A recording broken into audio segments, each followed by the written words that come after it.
Good evening, everyone. Good evening. Good evening. Come on in. Come on in. Come on in.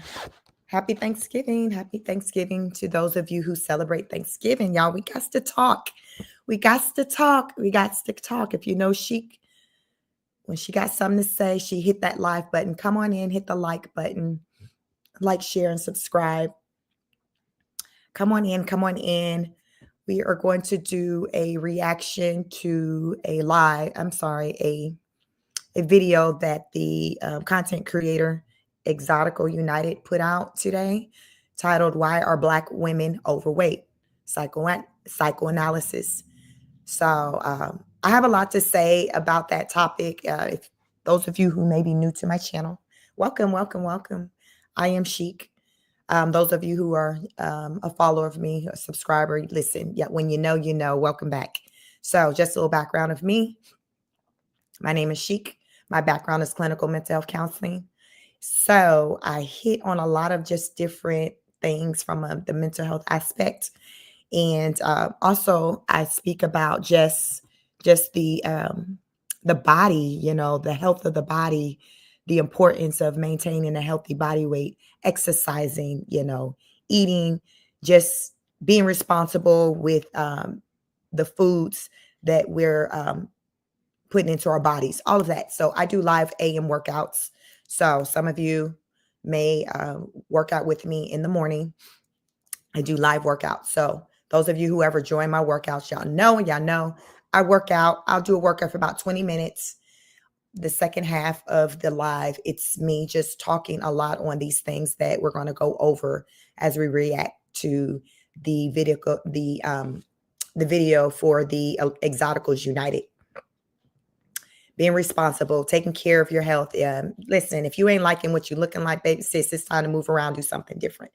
That's what it's about. Let's do something different. Let's do something different. So that's what I do. I motivate people to do something different. I show you just from real life experiences, myself, 44-year-old woman, mother of 3, ages 19, who's the second year in college. My baby is home from college. So I'm very happy. I have all my babies with me for the holidays. So he's 19, second son 16, and a daughter who's 14. So I'm a mom. I've been in this mama game for a very long time. But those of you who may have seen my fitness videos or seen me on any of my lives on camera, I have a very fit body, very small frame. But listen, don't sleep on me. Don't sleep on me. Don't play with it. I work at it. It ain't no Beyonce over here. I woke up like this. That was my story in my 20s. Those of you who come through for my live morning workouts, I let y'all know I don't wake up like this when it comes to my body. I work at this when it comes to my body. So we're going to get into some things. We're going to talk about it because my thing is don't talk about it, be about it. If you're not happy with it, do something different. Figure it out. Find someone who can help you navigate through that so you know what to do, how to do it. If you don't know, you definitely want to subscribe to this channel so you can catch that tea when I do my live workouts and I show you how to do it and I tell you how to do it. But we're going to get into this video. We are going to react to the video of the Exoticals United. If you're familiar, you may be familiar with her. But yeah, she's a content creator. I sometimes, have her content come up in my recommendations. And so every now and then I've just listened to very few things that she's done. But this video happened to come up in my recommendations. So I'm like, bet. Happy Thanksgiving. Happy Thanksgiving. So fitting. Let's talk about it. Because one thing she's going to do, she's going to be like, listen, boo, if you about to eat that, just kind of listen, let's just watch the portions. Let's watch the portions. Your girl Chic, I'm small. I'm little. I eat what I want to eat, but it's in moderation. So we're going to touch on all of that as we get through this video because sis kind of hit on all the points. I just want to elaborate on it because it backs up a lot of the things that I talk about as someone who's, I guess you can call me a fitness enthusiast because I work out. Like y'all. I'm true to this. It's my life. This is what I do. And it's how I maintain my results. So let's get into this video. Drop a comment. Let me know if you got any comment about this content. Engage. Like, share, subscribe. And again, welcome if you are new to my channel. But this video just got put out today. It's picking up traction, and a lot of people in the comments has things to say. So I'm like, let's talk about it. Let's talk about it. So we about to get into it. Fair use. If you come on in, just hit the double tap your screen if you're on your phone to just give your girl a like. It's free. Free 99. Don't cost you a thing. So let's go. About why most unambiguous Black women do not have thin privilege. African American women have some of the highest rates of obesity. 82% of African American women are overweight, compared to 63% of white women and 77% of Hispanic women. Something interesting, though, that I talked about in another video is about how the majority of women in America are overweight anyway, just so you know. So if you are at a healthy weight, you're probably in the top 10% of women, top 25% of women. So don't ever let a man tell you that you're like a 5 or an adjustable 6. If you are thin and you are not overweight, it's impossible for you to be considered average, because your body would literally be considered above average in comparison to the majority of Americans who are overweight. Okay. So let's stop there. I recently, with my husband, for my 20-year wedding anniversary, which was October 1st, we went on a 7-day cruise, Western Caribbean cruise, believe. But we was on a cruise, and I took notice that like 90% of the women, and this is just like all across just all cultural groups, because I was on a cruise, so everybody was on that ship, was obese or overweight. Like they were overweight. So obese, you overweight. Listen, everybody was big. Everybody was big.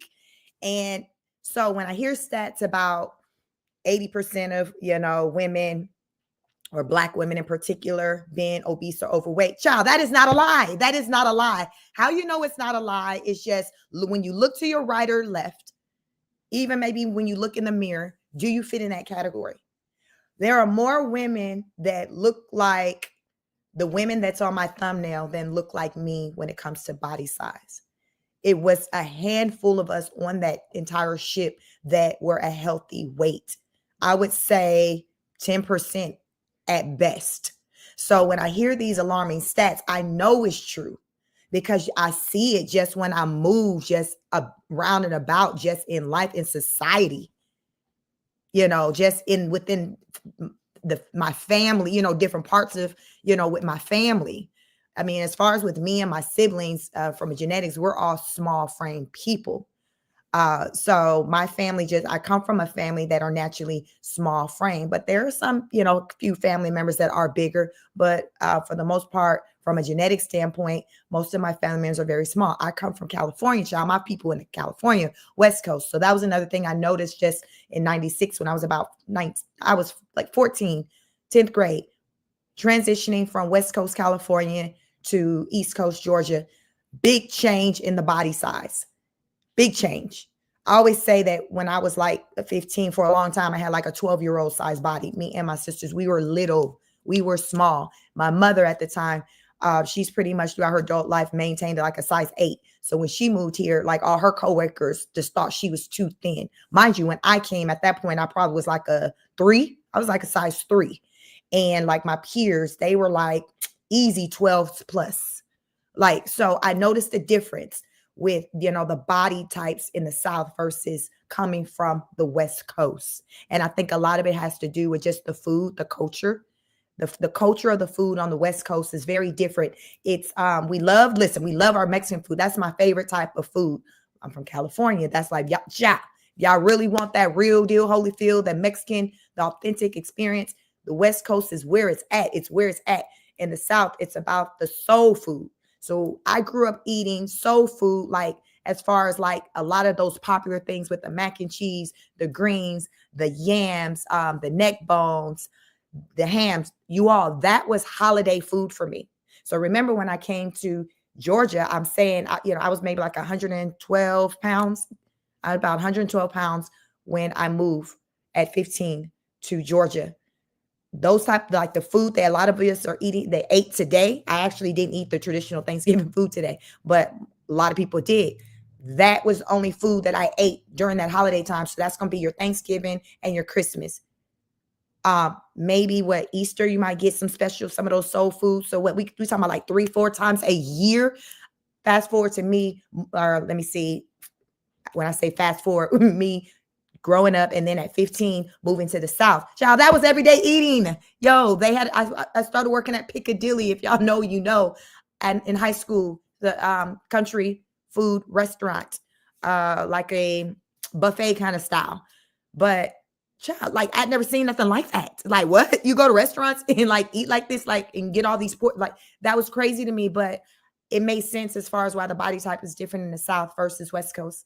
Some of you all just know, even just now, just when you think about, and maybe you never thought about it, but just thinking about it now, think about how the bodies look in the South versus on the West Coast. It's different. Women on the West Coast aren't as curvy. If they are curvy like that, a lot of times it might not be natural, but in large numbers, they're not curvy like that. I think now, just because of the times have changed, you're going to get more people who are trying to be curvy, because, you know, times have changed, but it's different. It's different. The women as a collective, like as far as the bodies, they're going to be more small than the women. Let's just say if we compare California to Georgia. But yeah, let me know. Let me get through these comments. What's up, VP? You said some people are overweight due to medical condition. Very true, VP. But the vast majority of people, when you look at them, that is not their reason. You're going to have people who fall in that category, but that is not the bulk of the reason why most people are big. But that is a reason. Just like a lot of people like with thyroid, everybody ain't running around with fibroids, whatever roids that results in people being fat. But you got some people who sit in that being that reason. But child, with the way these folks running around here being overweight and obese, you cannot make me believe that it's that due to medical conditions. Now, what I do believe is that it's in the reverse. A lot of people who are overweight or obese have developed medical conditions because of that. You peep what I said? They have developed it because of that. It's in the reverse. But thank you for your comment. Welcome. What's up, Yvette? You said, I was raised up in the North where people are very active, very different in the South. So different. That's how it was, you know, with me in California. People were active, but, you know, just even when I came to the South, I didn't really take a notice of, let me see. My mother, you know, as an adult, she was an active adult. So she played like softball still, like me and my siblings, we were like little 8, 9, 10, still at the baseball field because she played in the adult league, still playing sports. And it was like a normal thing within our community where the people she grew up with were like, y'all legit still out there playing sports. So that is a great point, Yvette, because once I came here to Georgia, my mom, she wasn't a part of anything as far as with adult sports, organized sports. And I just never heard talks of it being a thing. I would say probably in the last 8 years, I started seeing things, advertising organized sports for adults like kickball. I did participate with that a little bit as an adult. But I do think that has a lot to do with it, like how active you are outside. But I think it's more so the culture of the food. I think it's mostly that's what I've taken notice of when I compare, because just for me living in California and living in Georgia where I live now, the biggest comparison I see is the food. And a lot of people who are overweight or obese, you know, they got all that weight on them. A lot of people overeat, and then they're not getting enough physical activity. You got to balance that thing out. If you know you like to throw down at the dinner table, you got to know, like, damn, okay, I know I like to eat. I got to make sure I get some physical activity in. You got to balance it. I've always been, people would call me the skinniest fat person they ever knew. At one point, I used to just really like and enjoy food and just eat a lot of food, and I did not gain weight. That was my story throughout all of my 20s and going into like my 30s until it no longer was my story, child. That is not my story. My story is, child, anybody who follow me, you know, I be up with the roosters as early as 5:45 in the morning doing live workouts before work. So it comes a time to where, you know, we can do certain things that in one season of our lives that we cannot do in other seasons of our lives. And many of us who are 35 plus, child, we can't sit there and just go ham on the food like we used to. A lot of people I hear, their story was, man, I remember, how many of you? I remember back when I used to be able to eat whatever I want to eat, when I want to eat. I didn't gain no weight. Like some of you, that was your story. Some of you, that was your story, or you knew people who that was their story. Child, is that their story right now in 40? I've yet to hear anybody who 40 plus, 35 plus say that that's their story. No, they watching them calories. They like, listen, I can't play like that. So back to what I was saying about balance. Since I knew I was I call it a good eater. I like to eat. I knew that I also needed to make sure that I didn't sleep on my physical activity. I had to kind of get that workout in, meaning maybe go for a walk, exercise. I'd have to do something because listen, life's about choices. It's either you want to be a good eater and eat good and look like it, or you want to be a good eater but balance it out by getting a good amount of exercise in, because the way you lose weight, you have to burn more calories than you consume. Child, listen, it's the science. I do not make up the rules. I'm aware of them, and I will gladly repeat them for you. You have to be in a calorie deficit. You have to consume less calories than you take in. That is the only way. It's the only way. And so many people are taking in more calories. Just take today, a national holiday. I'll think of all the calories some of you may have taken in, that you will take in before the day is over with. And now bump that up to how much physical activity when you sit and think about you've done. Because not everybody was up moving around cooking. Some people just stayed on the couch, and then when it was time to eat, they made their way to the kitchen, to the table. So again, you got to be conscious about, okay, I know I'm putting this amount of food in my body, but how much physical activity am I getting in? What's up, Julia? Welcome, welcome. So again, everything you got to really just, really think about it. Just be conscious. And as we get older, that's what we have to do because our metabolisms are naturally slowing down. But let's get back to this video. Welcome, you all. Thank you for joining. Please hit the like button as you come on in. Like, share, subscribe. We are reacting to the video that Exoticals United put out titled, Why Are Black Women Overweight? Psychoanalysis. So let's get to it. Fair use. So that's number one.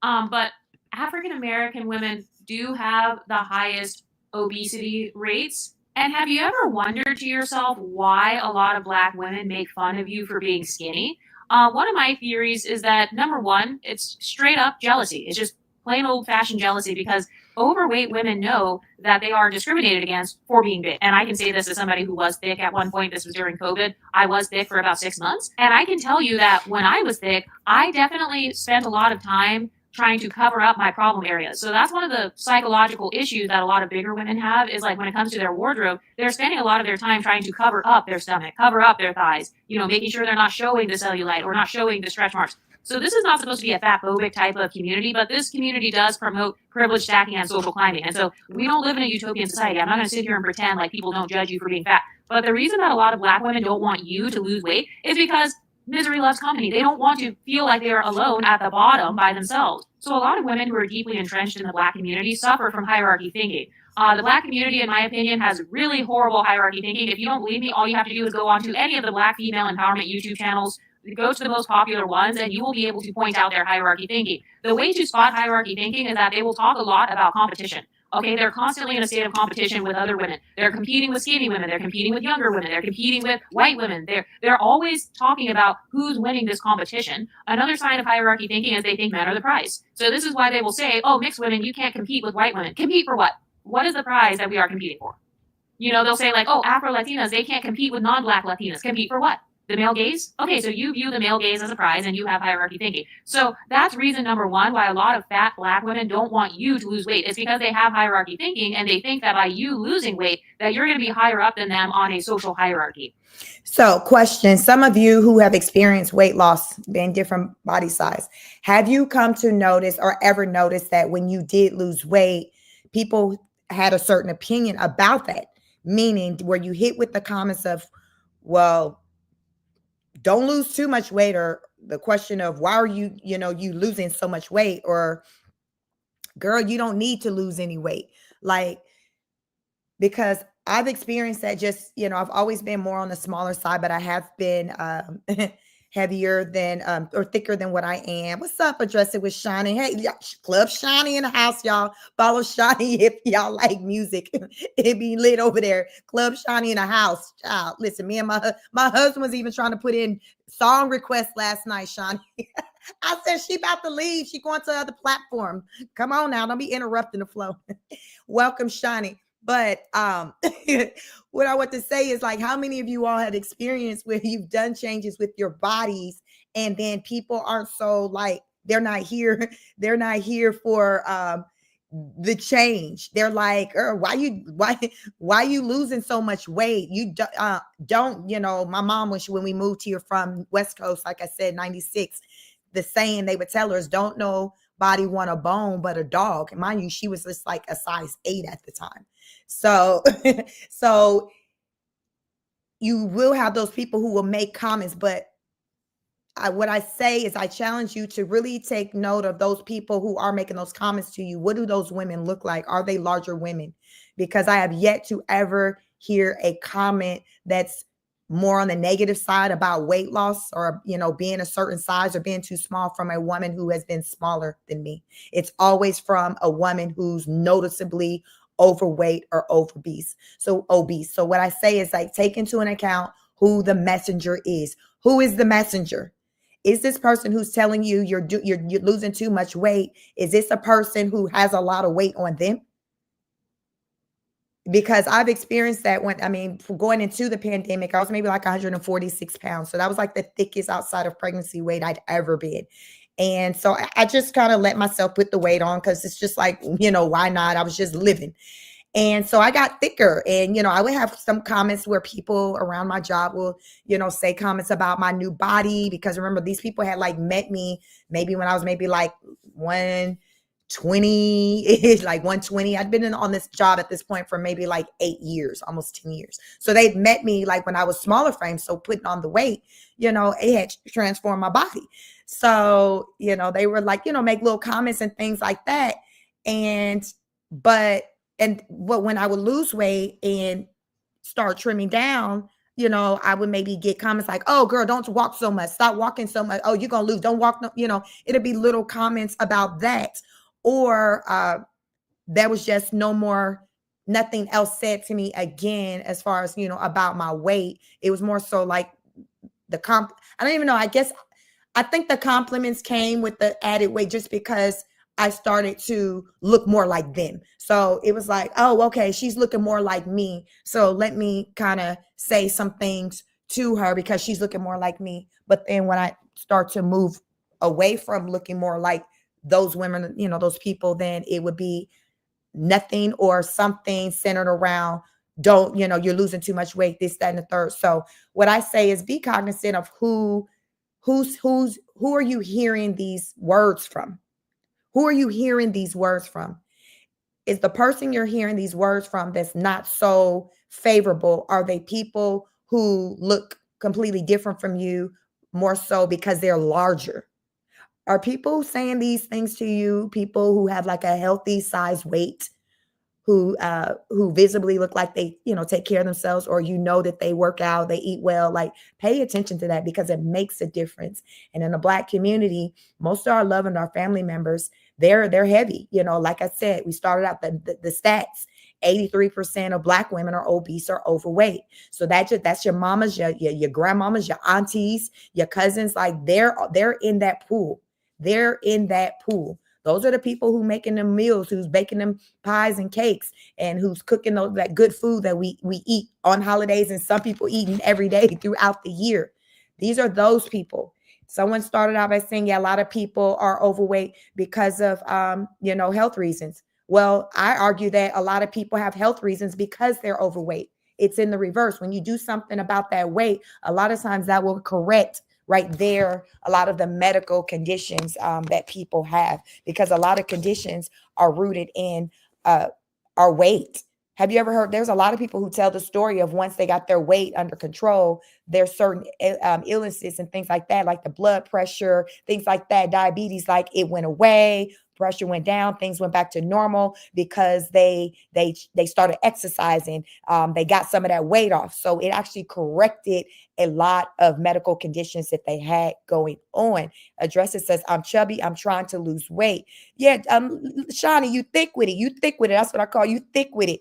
And there's a lot of people who are thick with it. And my thing is that you can be curvy and have your little shape, you know, but do it in a way, and still be healthy. So just learn little things that you can do to try to work on. What I want to tell you is, a lot of sickness sits in the belly, in the gut.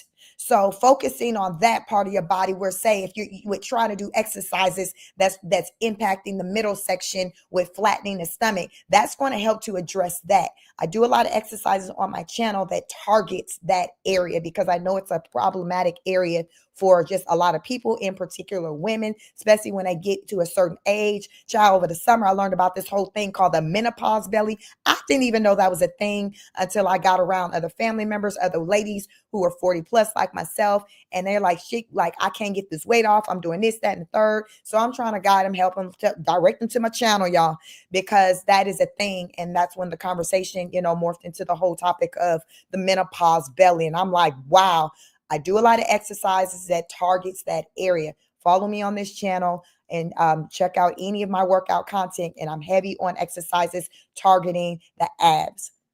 I prefer just for my own self to maintain a flat stomach, small waist. So a lot of my exercises are focused on that. So if you're interested in any of that, definitely check me out. But let's get back to this video. Thank you for joining. Please like the video as you come on in. So you guys know that this channel does not promote hierarchy thinking, but I do believe that society as a whole does give certain people privileges. Okay, so number 2 reason why Black women don't want you to be at a healthy weight, it's because by losing the excess weight, you are getting rid of micro insecurities. You can't tell me that a woman who has a perfect body, perfect stomach, perfect boobs, perfect butt, perfect arms, you can't tell me that she has no confidence in her body whatsoever. No, that's not the norm. The average woman who has a healthy body, generally speaking, she does not have the same level of insecurities about her body as someone who has ruined their body. So a lot of jealous women from the Black community, they don't want you to do anything that's going to make you more confident. Because I've noticed another thing that happens in the Black community, like if you have any sort of confidence and beauty at the same time, you are automatically considered a threat. So if you think you're cute already, and now on top of that, now you've got a flat stomach too, oh no, that's just too triggering. And so a lot of yes, she's so right about that. Did you all see that video with that viral TikToker, Slim Kim, where she did a video literally saying, my favorite part about me is just being skinny, and I just don't want to ever be fat. And child, they drug that lady all throughout the YouTube streets, the internet streets, because she just talked about herself and just liking her body, wanting to maintain it, just everything centered around herself. But people clearly who don't look like her took offense to it. Child, it's somehow the internet, I think TikTok said something about it was going against. Listen, the video ain't up there no more. She had to remove the video. I think there's people who still have it just from reacting to it, but it's not on her TikTok page. Her name is Slim Kim. Very short video she did just talking about liking her body and that she's slim, and people just got offended by it. How do you get offended by someone showing self-love? Like, isn't that what we talk, self-love? How many times we've seen videos or bigger women talk about liking being plus size, being bigger, body positivity? Like, why is body positivity only a thing if you're overweight or obese and you're saying you love yourself versus if you're skinny? Like, I don't understand, because there's a lot of women, and I've been at that place before early on in life, where a lot of small women who are ultra small, I call it ultra small, who that's just not their desired look for themselves. So some of you all who are bigger, think about that. I was that person before, where I was so small. Like I said, for a long time, I felt like I had like a 12-year-old body. I was so tiny. I could not gain weight. You have a lot of small people, you all, that cannot gain weight. So many times, so often people are stuck in just looking at the world just from just how things are for them, to where they don't stop to put themselves into other people's situations. A lot of people have the issue of trying to lose weight, but guess what? You have a lot of people who have the issue of trying to put weight on. That was my issue up until I had my first child. I could not gain weight. I just couldn't. I was 102 pounds when I graduated high school, met my husband, got married. Like, child, listen, I was eating. I just couldn't gain weight. It was just how my body was. I could not gain weight, and I wanted to gain weight. So just keep that in mind, that just because you see someone who's really small, don't think that that's just, first of all, their desired look, for one. And then don't think that if they want to just put weight on and pack on the pounds, maybe like you did, that it works that way, because it doesn't. People's bodies are different. People's bodies are different. So just like someone who's overweight have struggles, people who are small have struggles too. I have 3 children. My middle son, He's 16 and he's ultra small, ultra skinny.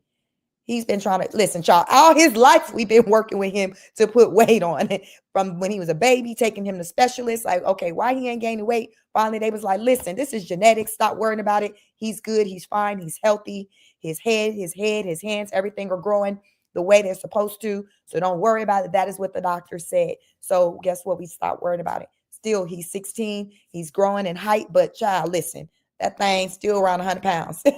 He's just skinny. But from a genetic standpoint, my husband was tall and thin. He was ultra skinny when he graduated high school. He's still on the smaller size as far as weight, as a 50 plus year old man, So, and then me, I told y'all I'm small. I'm 44.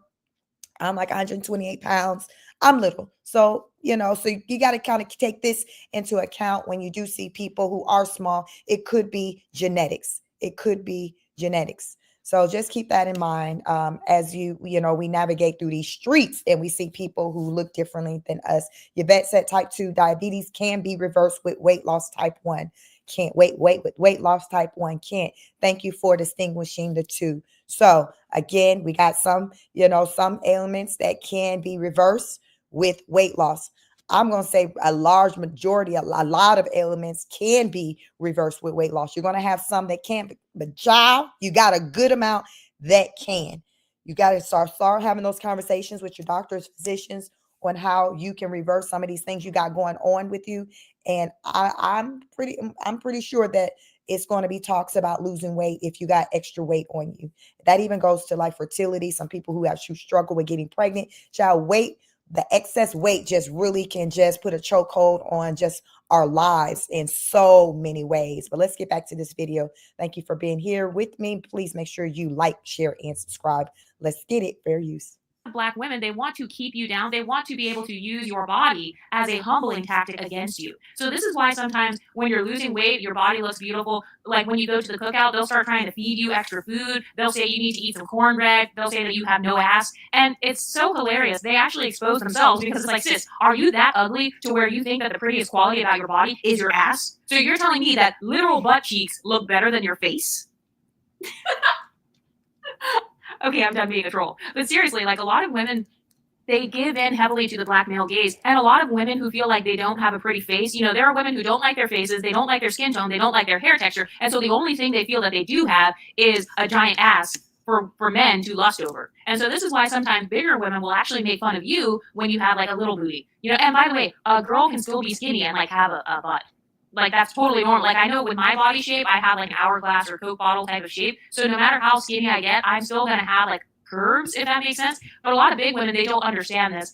So that's very true. You can be a small person with curves. So back then when I was like 102 pounds, I had a little bit of curves, but not as much as, of course, that I do now. Now my body type is just, it's more kind of closer to more of like an hourglass kind, but I'm still small. So for those of you who, a lot of times people will be concerned about losing weight because they say they don't want to lose their curves. You can lose weight and still have curves.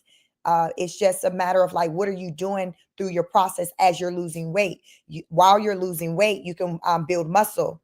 You can, so working out with weights or dumbbells, that's helping to add the curves and the definition, things like that.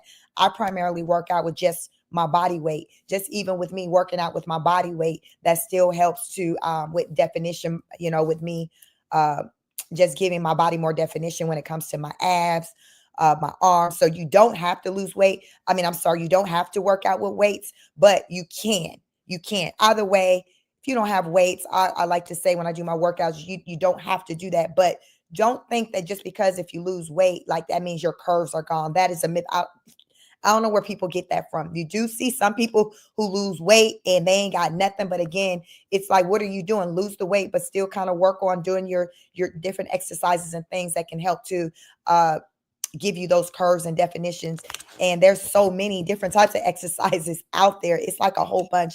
And on my channel, I try to, introduce those who come across my content to just the various different types of exercises to do to basically get the same results. So it comes down to the choice of, okay, what type of workouts do you like? Do you like working out in a gym? I'm not a gym girly. I once was. That's not me now. So go into the gym. Talk to someone, a personal trainer, someone in there who can walk you through the machines to use based off of whatever your goals are. So don't just put in your mind, oh, well, if I lose weight, I ain't gonna have no curves. That is a lie. There are a lot of beautiful women out here who are small and curvy. I happen to be a small woman, but I have curves. I do have curves. I'm just not a stick. I'm not a stick. Maybe when I graduated high school, I more so kind of looked more like that, but I'm a grown woman now. So over time, I do have a woman body. It no longer gives 12 like it once did when I was 19. At 44, it's just giving fit. That's what it's giving. So listen, y'all don't sleep on the loss of the weight. Shan says, I could understand the weight issues. I was 100 pounds for a few years. I recently started to gain weight when I started to go to the gym. I'm now 120. That's awesome. Yes, that my niece also, just like she's probably about 120, but she wants to be bigger, and to get to say even 130, she has to like be in the gym, and she gets so disappointed because when she gets out of the gym, she's back to 120. So remember, you all, some people, it's just a genetic thing. Shan, you say you're 5'2", by the way, so you're small. Yeah, I'm 5'3" and a half. My niece is like 5'3", so she takes after, the genetics of, her mom, which is my sister. We are small people, but genetics is a thing a lot of times that really makes a difference for us when we're younger. But like when we get older, and we want to maintain a small body, that's going to come more so on basically life choices. So from a genetic standpoint, as far as my frame, that's in existence, but I can still be kind of small and bigger than what I am. Probably from a genetic place, I don't think I could possibly get, probably, if I just went ham on the food, I really don't think that I can get beyond 150 pounds, because when I was 146 pounds, that was just me just doing the absolute most whatever, whenever. And I was 146 pounds, and I still was smaller than everybody else, like my peers. Only people who maybe was smaller than me is my sisters. So genetics is a thing, but genetics isn't why I look the way I look now. As far as the size that I maintain, that comes from work, me putting in the work. So I want to put that in there, y'all. You got to put the work in. I'm 44 years old. Like, I can't just not do anything. Metabolism starts slowing down when we get older. Some people like, yo, my metabolism ain't doing nothing. I'm working out. So to boost your metabolism, ladies and gents, like, exercising is a great way to boost your metabolism. So if you need to boost your metabolism, start exercising.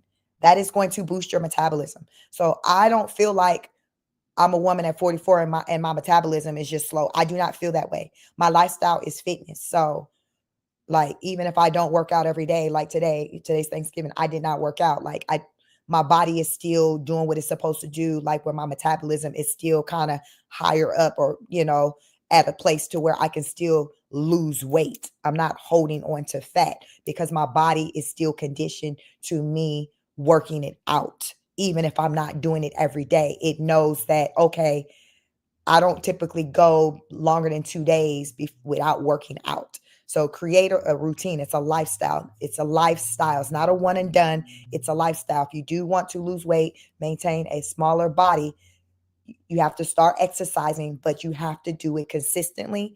And for me, what I talk about when I do my live workout, consistency for me is going to at least be 4 days a week. You want to work out more days than not during the week. Start out 4 days a week, 20 minutes. That is a great place for those of you who do not work out. 4 days a week, 20 minutes, and cut back on your food. Cut back. Even if you're not removing things cold turkey, I'm just saying cut back. Reduce the portions. In our country, the USA, this is where I'm at, and I'm in Georgia. Our country is known for just overindulging. Large portions. That is a thing. And guess what? That contributes to why Americans look the way we look. Or we look different than the other countries, child. Y'all know, listen, people in America are known to be overweight and obese. That's just how we are known. That's just what it is. But it's largely because of our food, the processed foods, the quantity, all of that.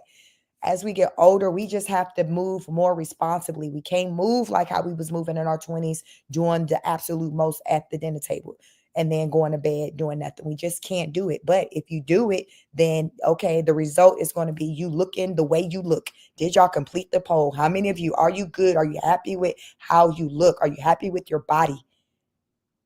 Are you happy with your body? And a lot of times I like to say, like, when you look good, you feel good. So this young lady in this video, she talked about how people who look good, who most people, where the average person is going to say, wow, that person's body, they look amazing.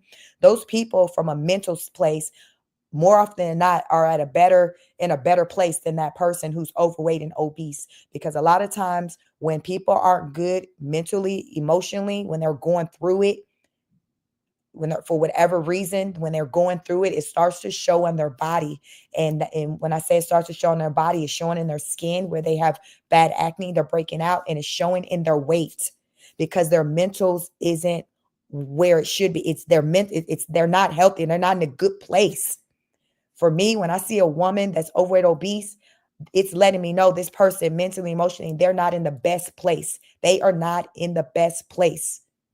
Most people, if you were to ask them and they were really honest, if they had the decision to be smaller, to be at a healthy weight versus maybe being larger and being overweight, they will choose to be at that healthier weight. But a lot of people aren't at that healthier weight. One, they don't have the willpower to put in the work to get there. Y'all, it take work. This ain't no, like I said, this ain't no Beyonce. I woke up like this. Like, this is not my story. That might be the next woman's story, but that ain't my story. And I'm not going to come out here and lie to y'all and tell y'all that's not my story. I look like this because I woke up at 5 o'clock a.m., got showered and dressed, turned on my camera and start recording and doing live workouts with y'all. That is why I look like the way I look. Y'all see me. Check out any of my fitness content. That is why. Y'all want to know what's the secret, how you look like that? That is how. So that is the secret. It's nothing, no pill that I took. I didn't run off to nobody gym. I didn't go to nobody doctor. In the South, we call it homegrown. Homegrown meaning that it was done natural. It's just natural. It meaning that I just did it just from just my efforts. And my efforts is exercising, doing the workouts that you all may see me do in front of camera. And I walk. I go walking. When I go out for intentional walks, minimum 3 miles. Minimum. The more the better, but at minimum, my goal 3 miles, and that's going to take me right around an hour, depending on how fast I'm walking. So that is what my life is. So, ladies, gents, are you happy with how you look? Second question, how's your mental space? Do you feel like you're just going through it, just life, and it's taking you through it? Because a lot of people overeat from stress. That's how they manage their stress. They eat. That is a thing. So here's the thing for those of you and that's how you manage your stress. A lot of times people who are really small, skinny, they're just the opposite. When they're stressed or feeling away, they don't have an appetite to eat. That is me. It's in the opposite. You see what I'm saying? So what I found over the years is that people fall in one bucket or the other. They either eat when they're stressed or they don't eat when they're stressed. And what I find is that the women who are larger, they say, hey, when I'm stressed, I eat. And then the women who I see that have a smaller body frame, they say, when I'm stressed, I don't eat. I don't have an appetite. Like when I'm stressed and something's really on my mind, like I don't have an appetite to eat. So I'm wondering, those of you who are bigger, how do y'all have the appetite to even eat? And you all probably, those who are bigger probably wonder, when you stress, how do you not just want to eat? You see what I'm saying? So that's how you have to try to understand and put yourself in the situation of other people, because people handle things differently. People handle things differently. Welcome, everyone. Good evening. What's up, Suze? Welcome, welcome. Sue says, I'm okay my way. I just need to firm up. I need to firm up. Thank you for that. Podcast is nice looking. Thank you very much for joining. Yes, so there's things that, like me, I've had, I'm pretty much always kind of at a healthy size, but I have seasons to where I'm like, okay, I need to firm up. I need to tone this. That's how I was over the summer when I started recording my workouts. I was in that season of, okay, from a weight perspective, I'm good, but I want to kind of pull it in together. I want to bring it in together. I want to tighten it up. So that was what it was about for me. So remember our journeys, they are individual journeys. So what my goals are, it's not going to be what your goals are. But nonetheless, we do have the ability to transform our bodies at home in a gym without going to a doctor, without taking some pharmaceutical drugs, such as like weight loss drugs, whatever it is. What I'm saying is there are there's options, and an option is to do it just naturally by just exercise.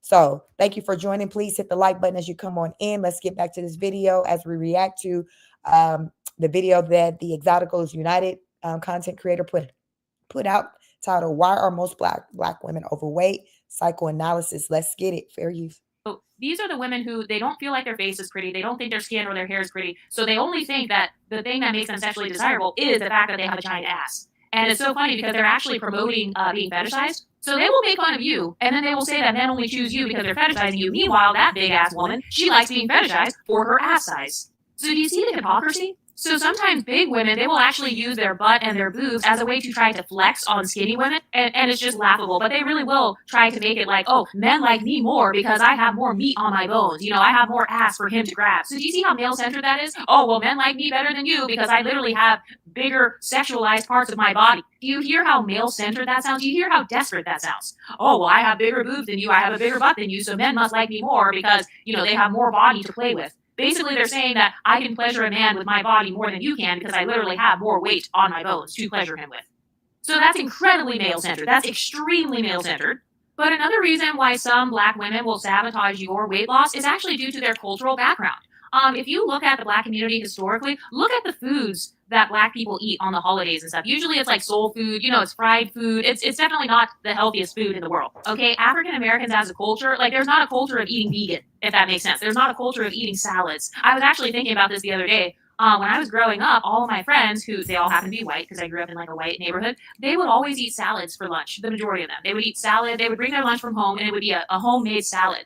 But if I were to compare that to like maybe my family members or just what I saw people eating at like HBCUs and stuff, generally speaking, they were not choosing a salad as their first choice. A salad would be something to where it's like, okay, you only eat that when you have to go on a diet and lose weight. That's something, it's almost like a punishment in the black community to eat salad. You know, that's a punishment, is to not be able to eat fried chicken. It's a punishment to eat nasty food. In fact, I've heard some black people, they will say, that's white people food. I don't eat that. That has no seasoning. So about her talking about salads, like it made me think about just how I once used to view salads. Salads was just something to where I would only eat. And this is when I was in my 20s, early 30s. Like salads was just only something I'd eat when I specifically, maybe after having a baby, it was about trying to lose weight. Nothing, it wasn't a part of just me regularly just wanting to eat a salad, like she's saying with the white girls in her community, where it was just the norm for them to maybe have salad for their lunch. Me, in the season that I am now, I find myself always having a salad with a meal because, again, it goes back to just being more conscious about what you're consuming. So if I'm at a restaurant and there's an option for a side item and a salad is an option, I am 9 times out of 10 going to opt for a salad, as you know, just because I'm conscious about having greens or something, you know, in my diet. And then, you know, and then I know that, okay, my main dish is going to, of course, have, you know, more of the calories. But in my mind, like, okay, but I also have a salad. So I don't have like, okay, the main dish and then 2 heavy fries. 2 heavy sides like French fries or baked potatoes, sweet potato. You know, I'm thinking about, okay, well, let me add some greens to the situation. Like I'm never going to go to a restaurant, have a pizza slice and not have a salad. It's how we think about food, being conscious about the things that we do. And as I get older, I become more conscious about those things that I didn't think about before. Now it's the norm. Like, you know, my husband say, oh, you always have to have a salad on the side. But again, it's the reprogramming of my brain, me knowing that having a salad is something healthy that my body will appreciate me for. You know, it helps the greens. It helps to cleanse, you know, to clear you out. You know, it's good. You know, you want to get those greens in your body. So having that salad allows for me to go ahead and just get those nutrients into my body, because I know every time I eat, it's not healthy. Because as I say, I eat whatever I want to eat. But so for me, it's just about eating it in moderation. Some people like, I don't eat that. I can't eat that. Do what works for you. For me, I'm able to eat whatever I want, but in, small quantities. But then there's some of you who may feel like, listen, I got to remove it all the way together if I need to, get results. So you got to come to learn your body. So for me, that's what I've found that has worked for me, but it's trial and error. Like with anybody's trial and error. With Subconscious King, she says, I'm 3 weeks postpartum and I have a lot of work to do, but for now I'm going to focus on the baby and recovery. So smart, child. 3 weeks, definitely. I got my first gym membership after I had my first child at he was 5 months. That was my first time joining a gym, working out in the gym. Prior to, remember my struggle, I was trying to put weight on. So definitely, you want to definitely don't be trying to do anything prior to 6 weeks, but you just want to, get yourself together, get the baby, get situated. And then when you're like, okay, bet I got my little routine in place. Let me maybe start trying to do some things that I can work to try to, get myself back. Let me go walking. Let me put the baby in the stroller. And because this is what I do, put the baby in the stroller and go walking. Figure out things that you can do with your child. For those who are new moms, going walking, like that's a great thing to do with a new baby because you can just, push them. Bundle, if it's kind of a little cool outside, bundle it up. There was a white woman in my neighborhood, and y'all, it ain't a lot of people in my neighborhood are regular walkers. I would say I'm probably the most regular walker, but I haven't even been doing it as much lately because now I'm on the internet and I do actual live workouts. But prior to that, I would walk all the time. So people in my neighborhood know I'm the small Black woman that be walking. But there was a white woman and she had a baby and she'll bundle her baby up, and I think her and her husband were like really into probably, weight, fitness, because her husband's like, bulk, child. He don't even know what it is to wear a shirt. I guess when you got a body like that, he like, who needs a shirt? He legit would be walking in the neighborhood pushing the stroller with no shirt on, showing all his muscles. But what I'm saying, the point of the matter is, wifey, she would, go walking, push the baby, go walking. And, that weight was coming off. But so when you're able to, when it makes sense for you, Conscious Kings, yeah, just go walking. And I know the season's changing. It's getting cool. But just even if the baby can't go and somebody can look after the baby, find ways to where you can get some steps in, or maybe there's some just little things you can do in the house with getting steps in. I do walking exercises and things on my channel.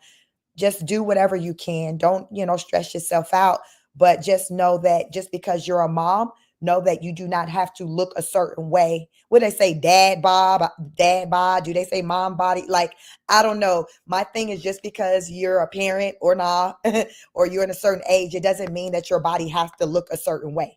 You know what I'm saying? Because I know as a 44-year-old woman, my body does not look like my peers of any race, of any race. Definitely not the Black woman. So I know that, but I work at it. So with me in my mind, I say, hey, there's a desired look that I want at this point in my life. I've identified what it takes to get the body, what it takes to maintain the body. And y'all, I just do it. It's simple as that. It is simple as that. Sue said that Conscious Kings, congratulations on the baby. And yes, you should focus on the baby and healing. Yes, definitely. Thank you for that, Suze. Shan says, yes, I like to eat salads, but my friends used to tease me about eating rabbit food, but I like salads because I'm focused on eating healthy. That's what it's about. Like, I used to be, like I said, I used to be that person that would just more so be the one that comment to somebody else about a salad because, like, listen, I want my steak and potatoes. I was like that chick, even though I was smaller. But now, I'm like, okay, yeah, what kind of dressings y'all got for this salad? Like, I'm getting that salad in. So, we change, we evolve, and you just got to adjust based on where you're at in life. So if you are a new mom and, yeah, you focus on your baby. But if you're like, okay, baby, 6 months, time to get back on it, then you do what you got to do, So it's just, everything's about balance.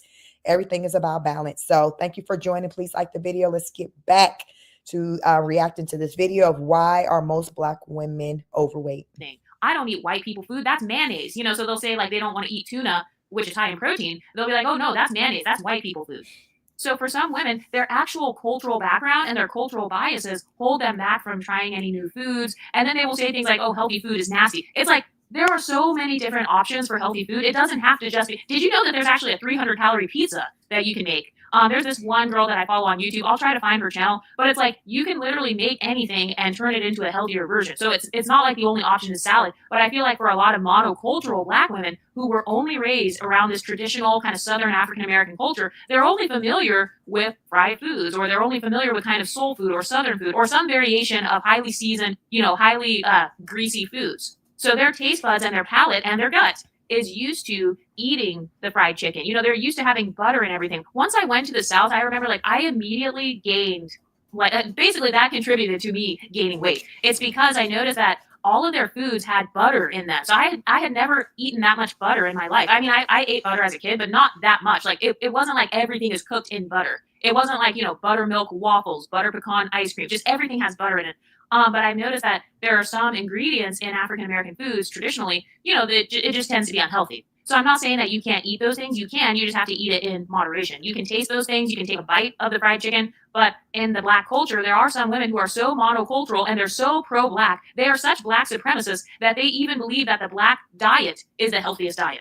I feel like it's really a form of Black supremacy. Oh, soul food is the best food. That's the only option. Everything else is just nasty in comparison. So they don't want to give credit to any other types of food. By the way, salad, white people don't own salads. Okay? Eating spinach and stuff like that, that comes from the earth. There is no one culture or ethnicity who has a monopoly on spinach. So I think that the Black people who have this Black supremacist mindset, they're actually very ignorant, because it's like, you can engage in other cultures. You're not betraying your Blackness by eating spinach. You're not betraying your Blackness by eating a salad. But sometimes they will try to sabotage you as a skinny woman, and then they will say things like you're trying to be white. You guys saw my most recent videos where there was a woman who literally was calling people fascists for wanting to be skinny. So she was literally equating being skinny to white supremacy, and she even said it in her TikTok video. So for some women, they are such Black supremacists that anything that doesn't center Black culture, anything that doesn't center the Black diet, the most popular Black body types or whatever, it automatically is anti-Black to them. I will add, when she talked about environments and being bigger, I said as early on when I started this live, I'm from California. So moving here in 96, coming, as a teenager, very small frame.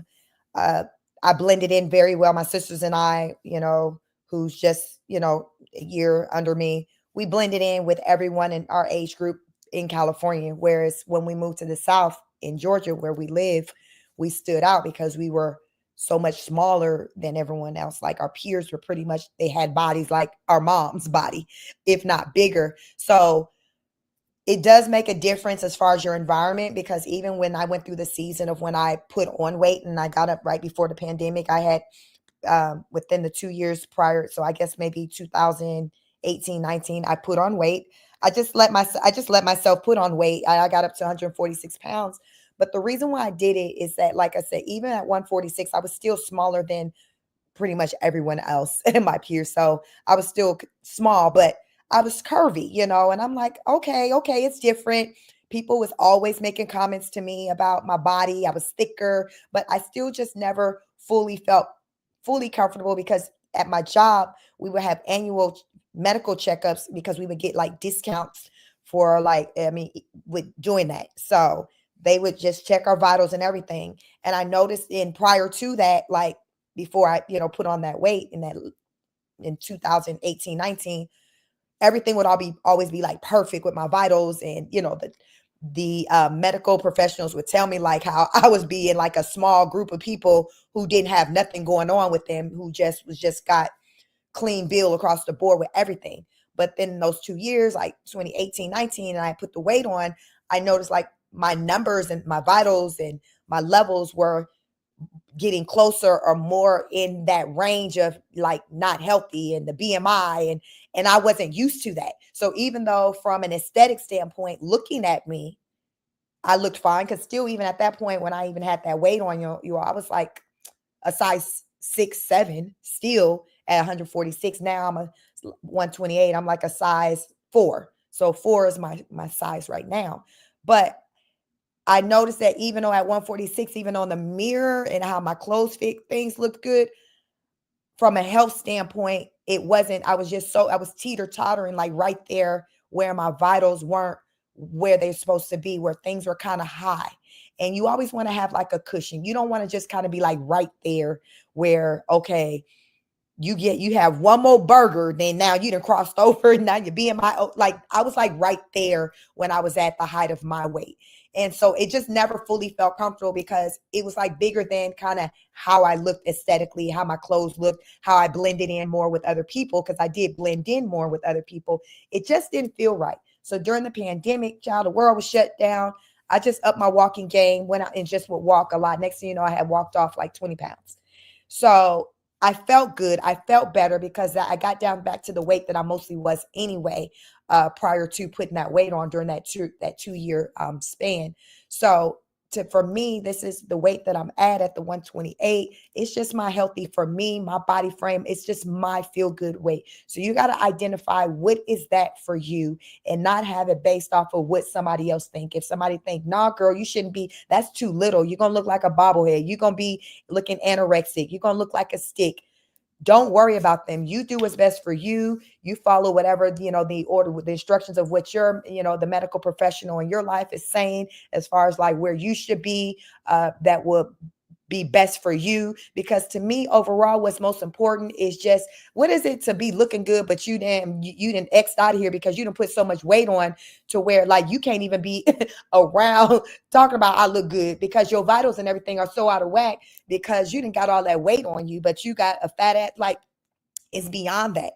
And this lady, she hit on that, where you got so many women to where they're focused on just how big their behinds is. And that's just what's important. And they bring, all the boys come to the yard because they got a fat butt. But then I challenge you all to think about it from this standpoint, especially for you ladies who desire marriage. What percentage of those women are getting wifed up looking like that? I see a lot of big women who are married, but I'm going to say a lot of them got married prior to them, becoming the size that they are, especially those women who's been married 10 plus years. A lot of them put the weight on after the fact. A lot of women just get comfortable in their relationships. Even if, say, they're not married and they're in a long-term relationships, a lot of women, when they got with their men, child, they wasn't looking like that as far as with a lot of the weight. If you really get in conversations with them, they'll tell you. And a lot of women who used to be small, they have no problem talking about it, because it's like going down memory lane. They'll talk about, they'll throw out their size. Oh, I remember I was a 4, I was a 6. Oh, I was 100. Like, women remember these things. Men do too. So that woman who's in this long-term relationship, that's like, when I say long-term, 8+ years, and she been with that man and she a big woman, talk to her, and I bet you more often than not that woman was much smaller when she got with that man, and she just kind of gained weight over time during that relationship. And he might have gained weight as well, but she gained weight. So ladies, if you are out there and you single and you're wanting to be in a relationship, start there with just getting your bodies, taking care of yourself. Start working on getting that excess weight off, just to open up your dating pool. You're going to always have some men who say, hey, I like a thicker woman, I like a bigger woman. But guess what? More often than not, a man is going to prefer a woman who's closer to the healthy weight size, who's smaller. He's going to, now she don't have to be stick thin, but he's going to prefer a woman who's under 200. And if you're, teeter-tottering close to 200, how tall are you? So a man's going to kind of pay attention to how the weight is kind of dispersed throughout the body. But more often than not, like, they're going to prefer, a lot of times they like to go off of, hey, I need somebody I can pick up. Let's just, like, if you go down, can you get on my back? It's those little things. Would your man be able to pick you up if something happened? If you fainted, you fell, would he be able to just come and just swoop you up? Like, just think about it even from that standpoint. That's just a great place to start when you're trying to figure out where's a good place to be as far as for your weight. Do you want your man to be able to come and rescue? Chameleon says, hey, Chic, I'm born and raised in Atlanta, always been small, went out of the group, and I'm still skinny, but my height is 5'7", and just turned 48. So yeah, like myself, I'm the small one in the group, and it be like that. But more often than not, the people in the group, they're larger, but going off of the stats, people who are larger, overweight or obese, that's the norm. They're the norm. Like I said, when I was on a cruise, back in October, it was more people who were in the group of overweight or obese than in the group of healthy weight like myself. So I was kind of the abnormal one. So another thing that has people to feel very comfortable with having this extra weight is because they see more people that look like them. There are more people that can relate to the women on my thumbnail than what this woman on this screen look like or what I look like as far as body size. So a lot of times there's some type of comfort in that, because it's just like, well, everybody else looked this way, so you don't feel like you're standing out. But at the same time, that large group of people who also look that way got the same type of struggles as well. A lot of them talk about, hey, I want to get married, I'm still single, I can't get no good man, nobody really checking for me, nobody ain't asking me out for a date. Okay, well, let's take inventory. How are you showing up in the world? Are you putting your best foot forward? My challenge into anyone who ever comes across my content as I talk about just physical fitness is, are you presenting the best version of yourself, whatever that is? What's the best version of yourself? Have you ever seen that version? I challenge you to find that version, because I assure you, when you locate that version, there's not going to be any turning back. Most of you who have seen that version before, you just flash back and you talk about it and you just have memories like, oh my goodness, I remember when I was this size. I want you to know that it is possible to achieve that again. Like, it is possible. You just got to understand how to do it or come to learn how to do it. But if you're 40 plus, 50 plus person and you have memories of being a size 8, a size 6, even a 4, like, you can get to that size. I just need you to understand you can do it, and you don't have to starve yourself. You can do it by, let's just say, exercising. You can do it by exercising and making changes with the type of food that you consume, meaning the quality of the food and the amount. You can. And that's what I come to this internet with. I come as an example as to how you can still look a certain way if you so choose, regardless of what your relationship status is, whether or not you have children or not, regardless of how old you are. I check the box for being nearly damn, what they say, middle age. I don't know if middle age 50 or whatever. Hell, I'm 44. I'm closer to middle age than not, I feel. So I check that box. I check the box as being a parent. I got 3 kids, so I've been pregnant. So that means, guess what? My body got all out of whack at least 3 times in life, and I had to get it back on track. And then what else? I checked the box. I checked the box for just, being a black woman. And, for us, in our group, black women, the numbers for obesity are just higher than that of other cultural groups. So I check all those boxes just like the next person. I deal with, everyday stresses. I work, like, I check all of that. I'm just not out here living this life where I ain't got nothing else going on, so I can just live in the gym. Child, I don't go to the gym. I do not work out in the gym. I told y'all this homegrown, literally. I do not go in the gym. So that is not my story. And I come out here to be realistic with you all about my story, to let you know that you can achieve a desired look through just simply doing exercises at home by walking. You can do it. Tried and tested. I've done it. I just encourage you all to give it a try. But welcome. Thank you for joining. Please hit the like button as you come on in. And let's get back to this video on why are most black women overweight. This is a reaction video to the Exotical United content creator. So let's go. Fair use. Another reason why some black women tend to stay fat is because they feel more connected to their own culture. Big Mama was fat. Big Mama was fat. Their aunties and uncles, they were all fat. Their sisters were fat. Their mom was fat. So everybody in the family was fat. And one of the ways that they grew up connecting with their family was by eating a lot of food. They would sit around and eat every Sunday. They would have the Sunday dinners. So it's literally a part of how they bond with people. Food is a source of comfort for them. They have a lot of memories. They have positive memories tied to food. So that's not a bad thing to have positive memories. But I feel like sometimes they're willing to sabotage their own fitness goals so they can fit in with their family members. So sometimes it's actually emotional codependency that keeps black women fat. It's because they're afraid of what their mom is going to say. They're afraid of what Big Mama and them are going to say. They're afraid of what the cousins are going to say at the cookout. You know, they're going to talk shit about them. Actually, I've actually been around some Black family members where they will actually talk shit about cousins. Maybe that person used to be obese and then they lost weight. Like, I've actually heard some of my family members, they will say stuff like, oh, well, her face looks too skinny now, or like she's too skinny. And she won't even be that skinny. She'll literally be like a size 12, or she'll be like a size 10. So yeah, it's thin, but it's not like she looks like a crackhead or something. But sometimes in the Black culture, I've noticed that your own Black family members, they're used to seeing you a certain way. So maybe they always knew you as Big Keisha. You know, they always knew you as Big Titi. You know, you're Big Kiki. Oh, that's Tay Tay, the big girl. You know, so they always knew you as being big. So then when you try to step outside of that old identity, and you no longer identify with obesity, then suddenly they want to remind you of who you used to be, or they want to discourage you, or they will say things like, oh, you'll gain weight back. Oh, wait till you get a man, you'll gain weight back. Or they'll say, wait till the holidays, you gonna gain weight back. So they have all this shit to talk, and it's almost like this crabs in a barrel culture, because they don't want to be left alone. You know, misery loves company, so they don't want to be the only big girl at the church. They don't want to be the only big girl at the club or at the bar. So sometimes women actually feel left out. Like, if I were obese and all of my friends looked like models, you know, all their bodies were like a model, I would feel left out. So, I mean, that's a pretty normal reaction that a lot of Black women are going to have when you start to lose weight and then everybody else around you is fat. Well, yeah, they're going to feel left out, because in the Black female culture, they're very male-centered. And so they know that a lot of men will give you attention for your skinny body, especially if she is a swirler or a divester. We know that a lot of non-Black men, just in general, like women who are fit.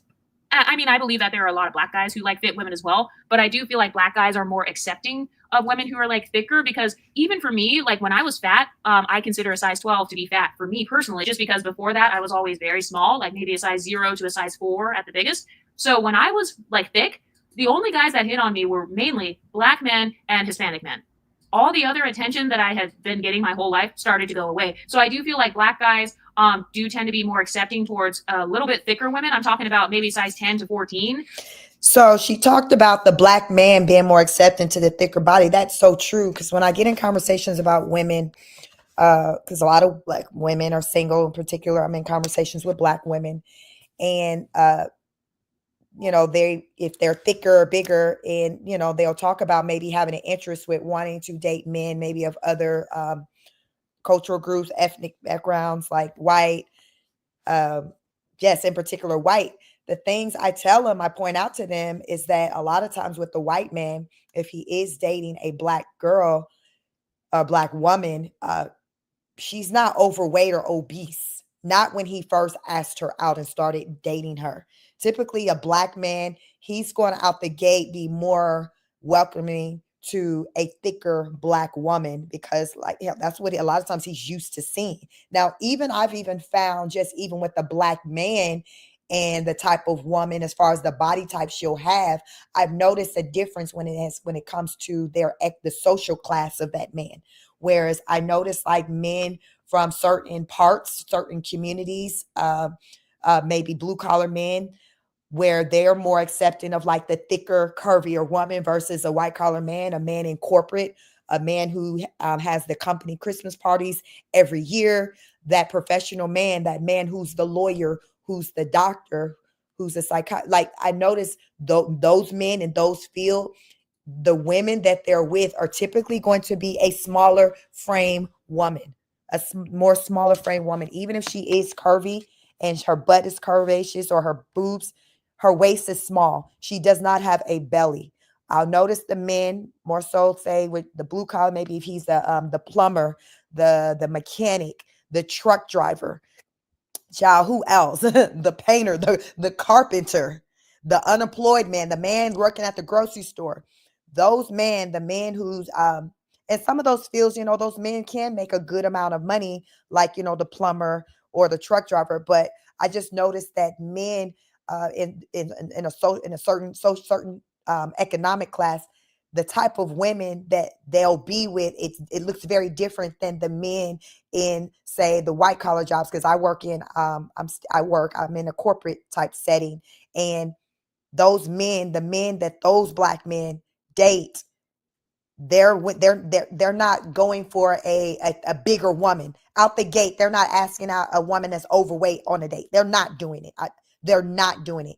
If they're with a woman that is overweight or obese, that's his wife. They've had children. They've been together for years, And that's just maybe possibly how she looked.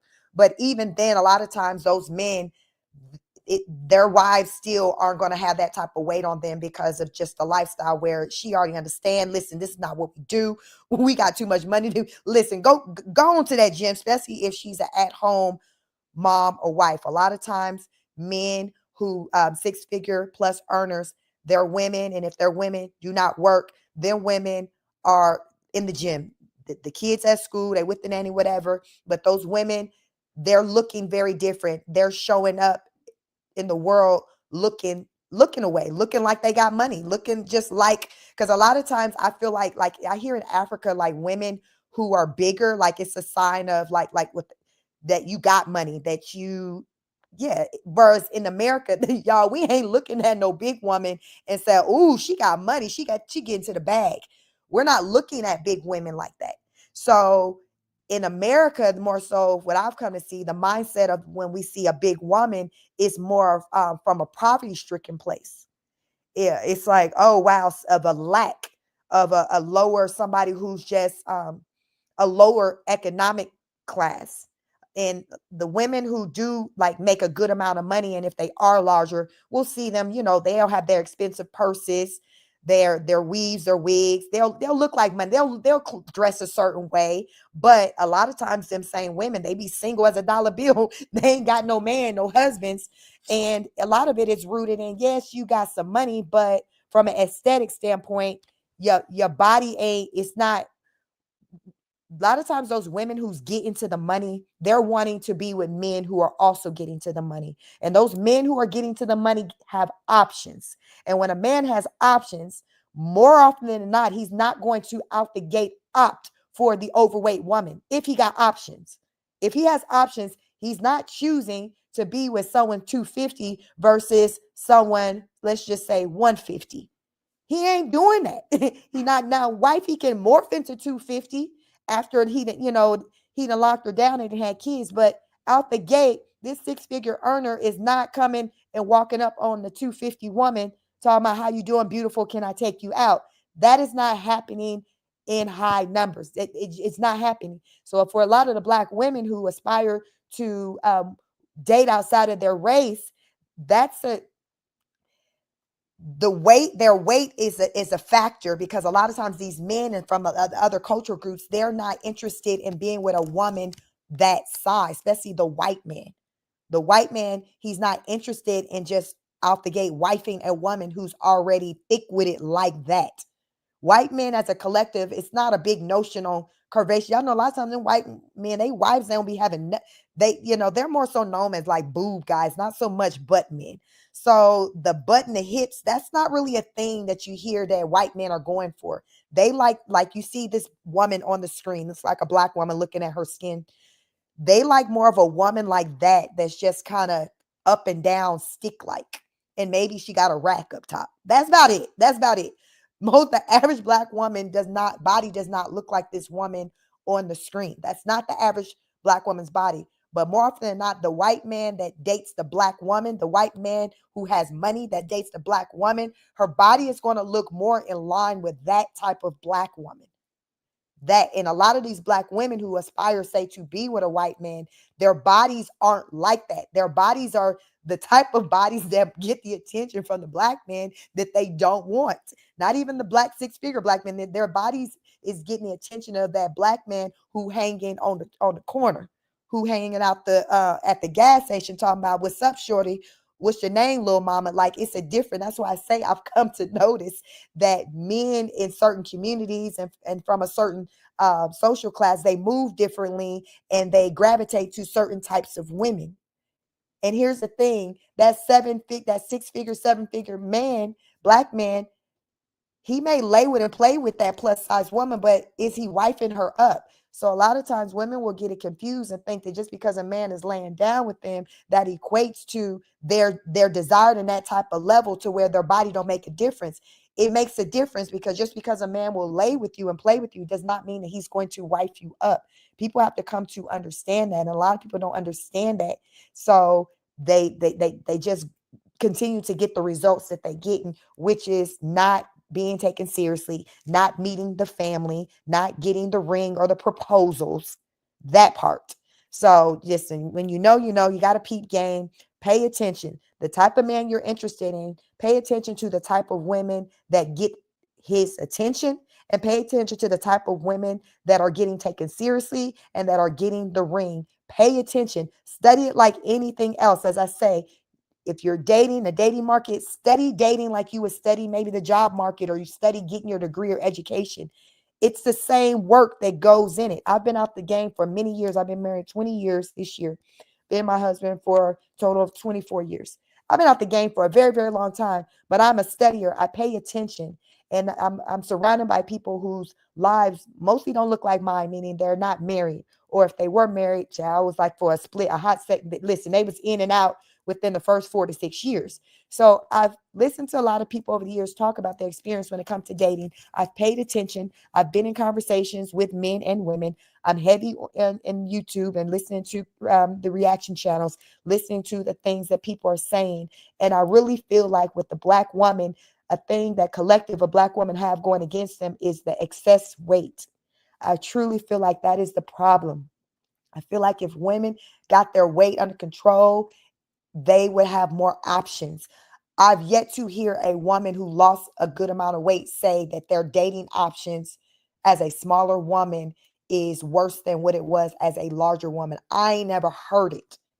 I've heard them say, drill it down to just the quality of men, that like they'll say, well, when I was a bigger woman, I would get people to try to holler, but now that I'm smaller, I noticed the change in it's a numbers thing where the frequency, it happens more often, or I noticed a change in the quality. Like I heard this one woman, maybe I don't know what her channel name, but she had documented losing weight, and she said when she was larger, and she has a beautiful face. So even like when you see her, like she just has like a pretty face. Like she, like how Jill Scott, she was a bigger one, but Jill's face just always gave. This is how this woman face was. So she said when she dated as a bigger woman, she would still get asked out, but men automatically jump to sex, like automatically out the gate. They presented like, okay, basically they was just so up front with like, listen, this is just only about this, right? This is all it is, right? Like they wasn't subtle about her or nothing. But she said when she lost weight, and right now I think she's maybe like, I don't know, probably like around my size, 130. I don't know. She's small now, but she was like huge then. Like, I don't know how much she was, like maybe close to 300. She was big. She's like, now she noticed that men don't come at her automatically on this tip of just it being about sex. Even if they do have it in their mind that that's all they want it to be, they don't even come at her like that out the gate with letting her know that's all it is. So it's like, it's almost like it's a increased level of respect as far as that she get from the men that approach her.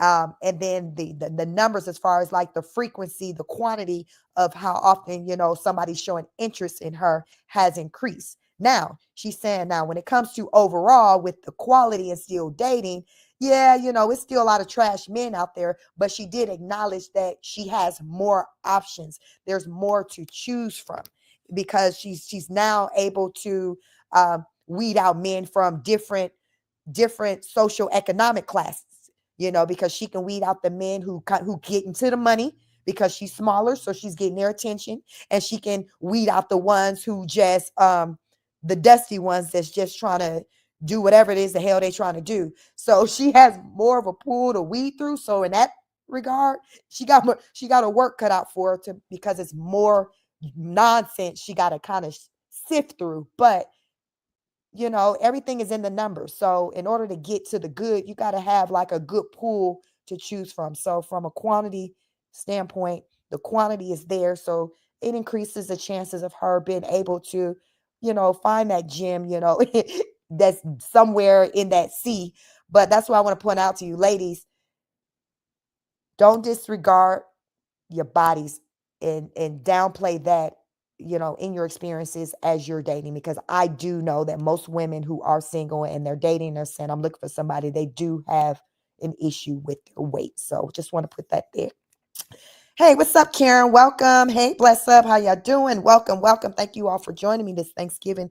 I hope you all are having a wonderful evening. We are reacting to a video that the content creator Exoticals United did titled "Why Are Most Black Women Overweight?"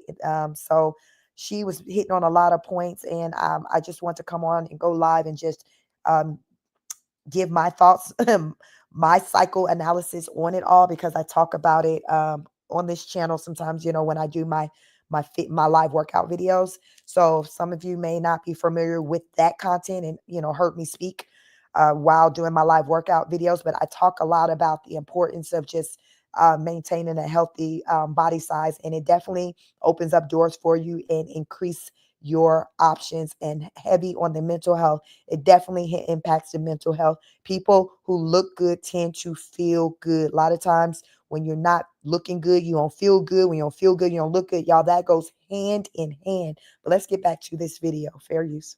A lot of black men are more accepting. Some Hispanic men are more accepting. But another thing I noticed too, though, was that when I was thicker, I would also be hit on by bigger men. They would be more like the football player types of men, like kind of that body type, as opposed to being thin. It would be kind of every type of man. He might be a football player type, or he might be the basketball player type, kind of more lean and tall and buff.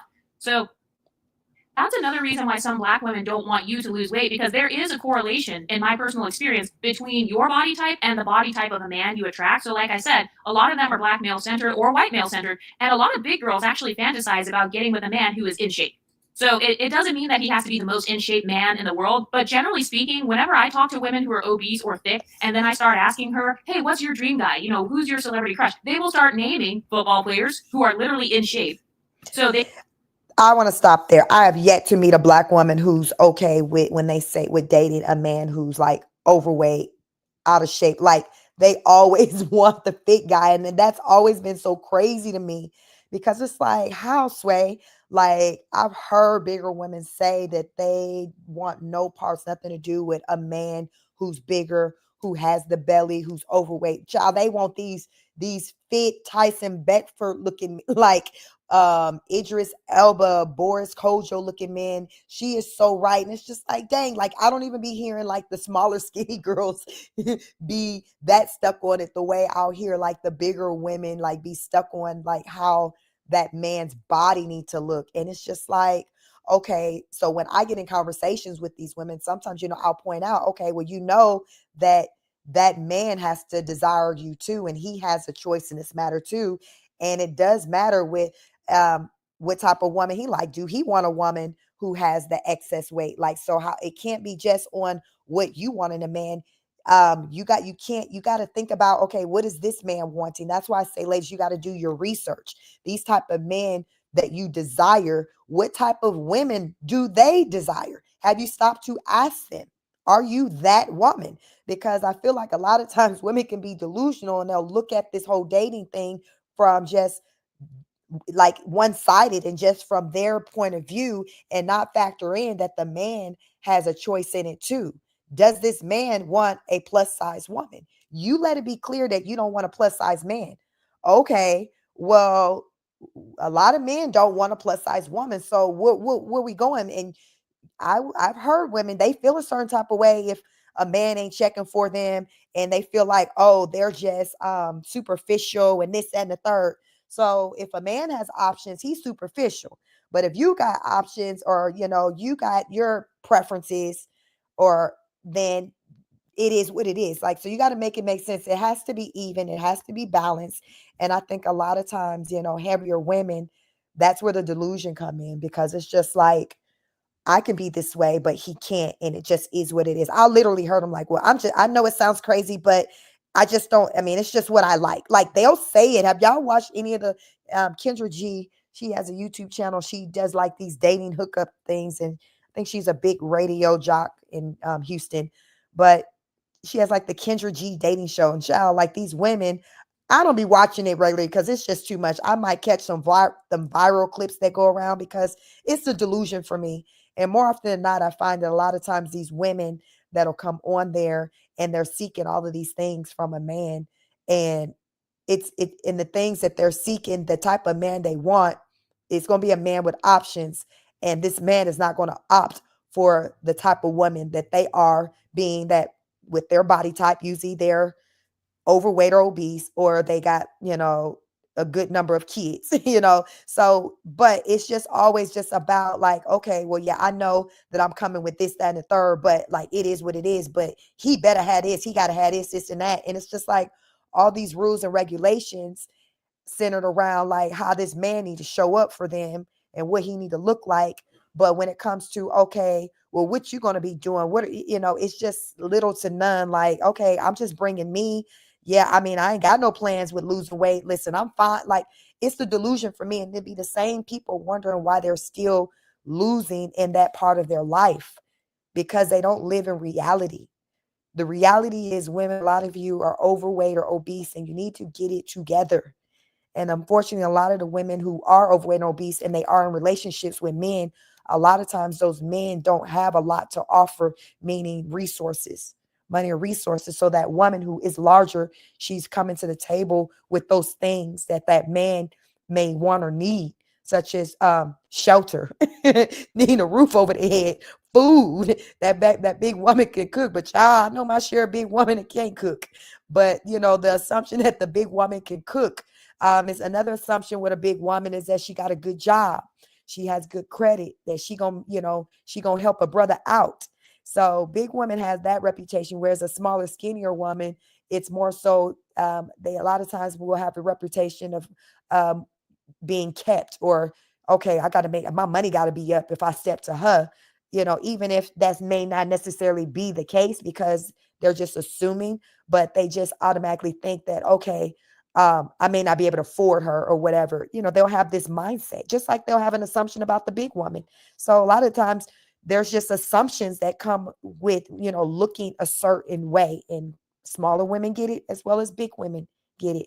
But which assumptions you'd prefer somebody to have on you? Would you prefer somebody to have the assumption on you of, you can't be coming to me empty-handed, or would you prefer somebody to have the assumption of, she about to take care of a brother?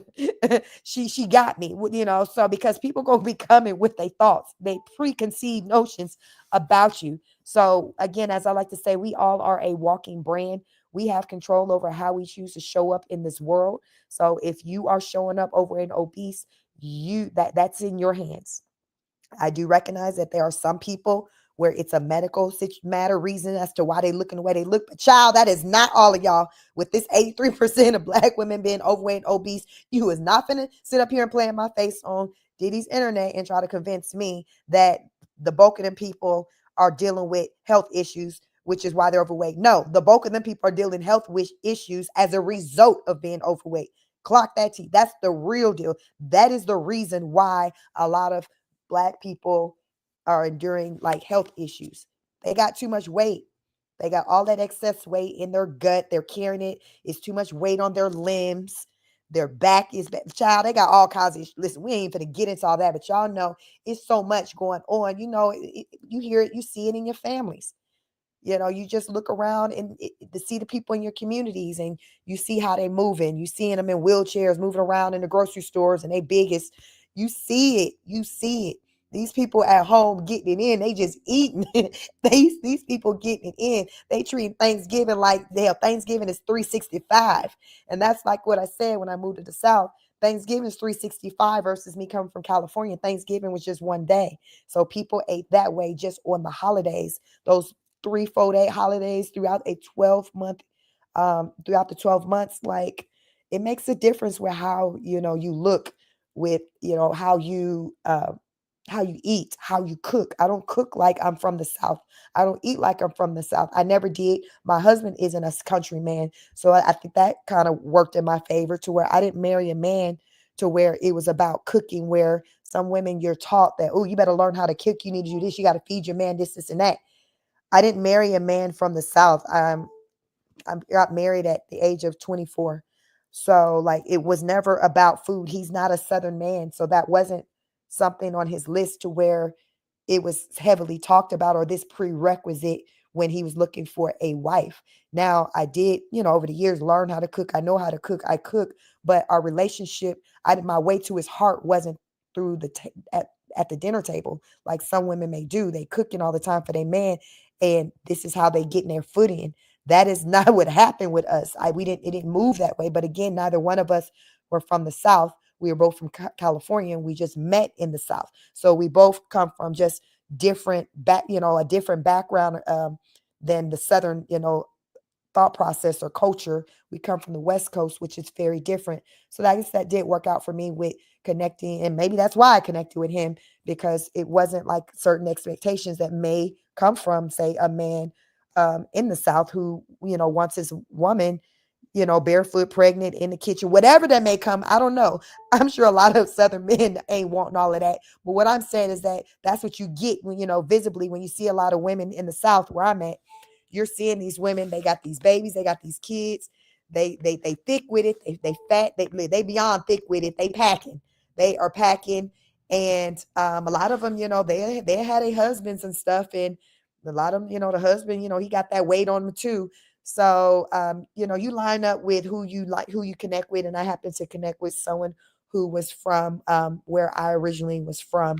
So it makes sense, as I got older and I got to thinking about just how I've viewed food, and still, with cooking and things like that. I didn't marry a Southern man where it was always conversations about food. That's just our conversations were not led with food. That's just not how I got my husband. It was not the food.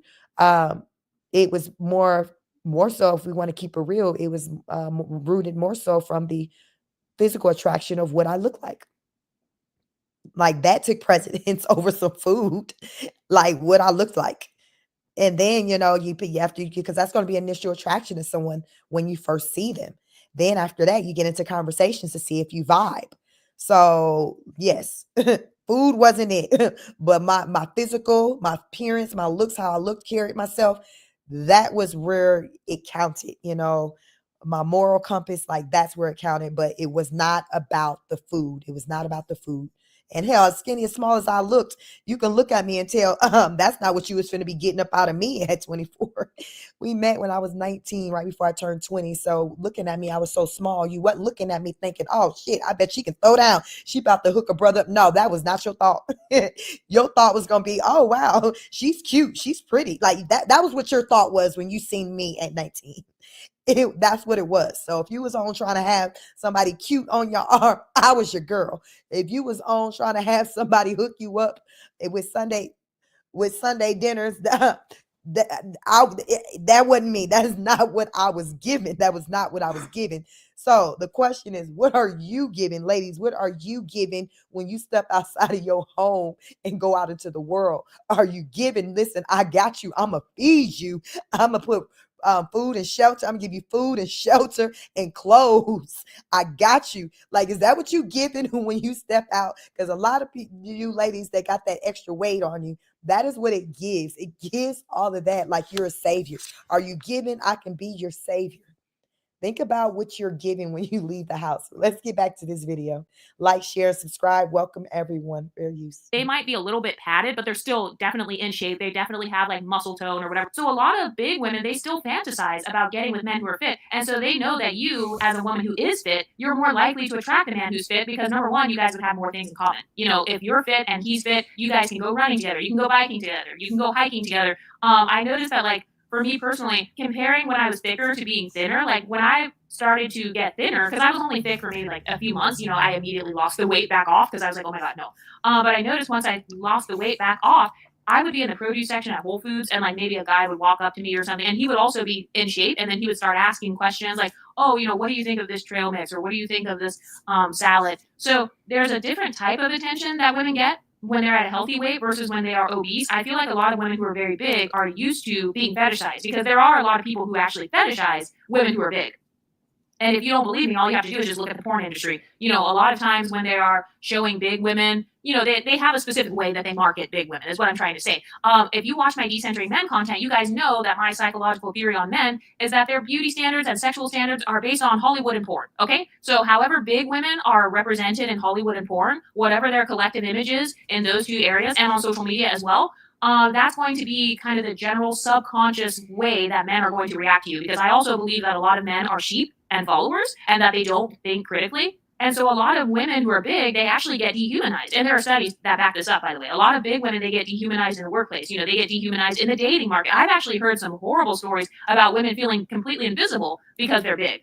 And if you don't believe me, please go and check out a lot of the Black empowerment content creators. A lot of those content creators are plus size. They're big. They're fat. Okay? A lot of them can tell, just go listen to their experiences. Listen to the exotical space and the women over here, and then compare our experiences with the experiences of the women who have been big for their whole lives. And they will tell you that a lot of them feel invisible. So that's another reason why some big women want to sabotage you for losing weight. It's because they know that you having a nice body, it'll make you more visible. Beauty is a form of social power, and also visibility does increase your level of beauty. It really does.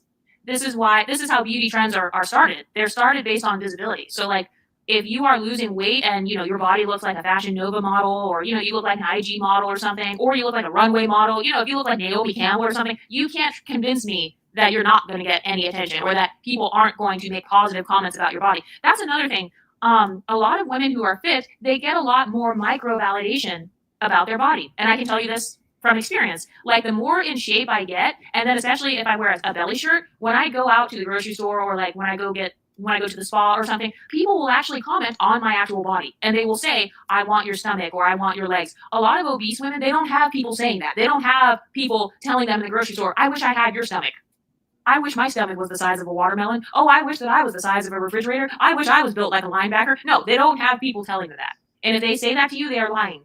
Another reason why Black women will sometimes sabotage your weight loss is actually because of the neighborhoods that they grew up in. Statistically speaking, a lot of Black women are more likely to have grown up in impoverished neighborhoods and food deserts. So I don't know if you guys are familiar with that term. If you're not from the United States, a food desert is basically like, within a certain radius, there are no grocery stores, or there are no grocery stores with healthy options.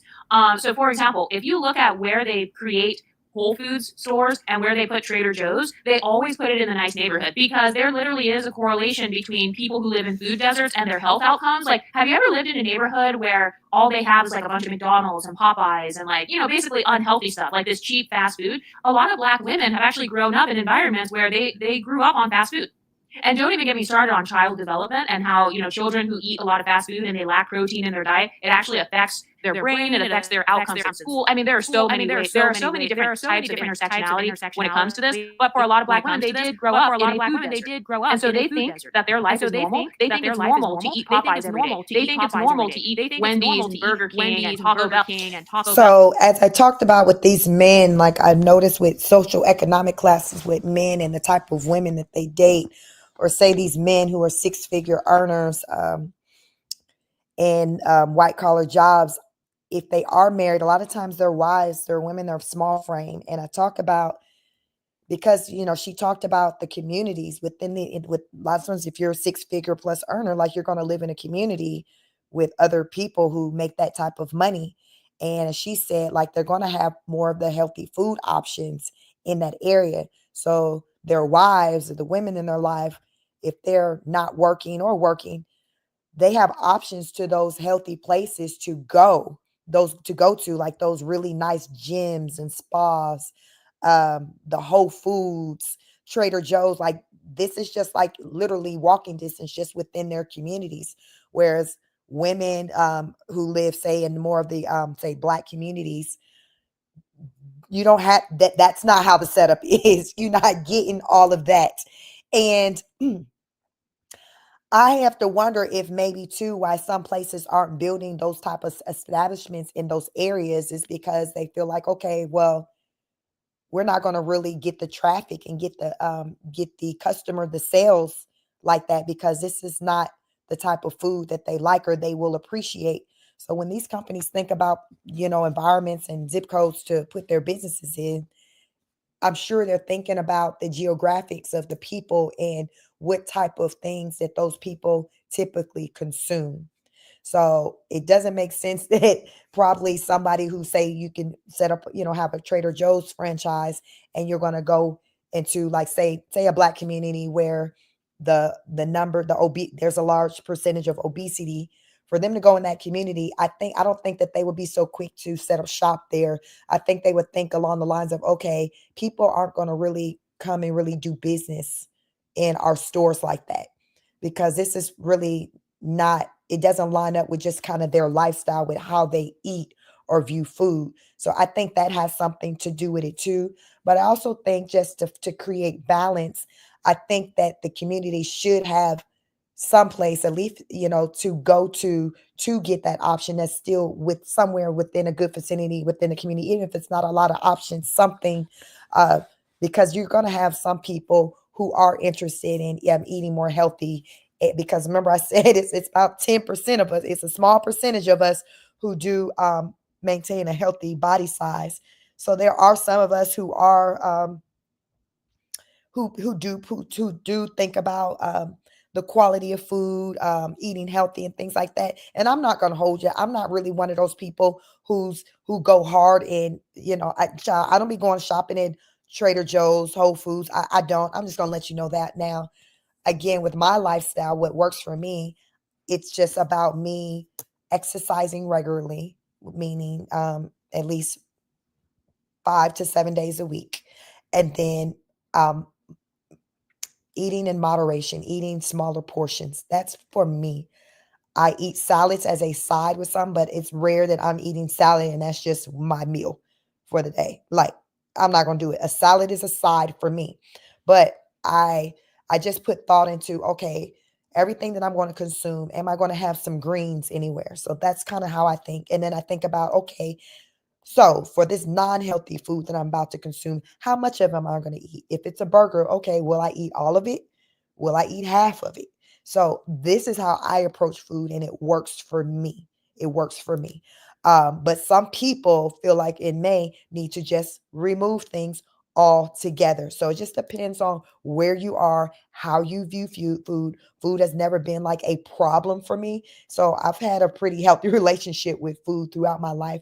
But for some people, it's been like a whole problem. It's been an entire problem.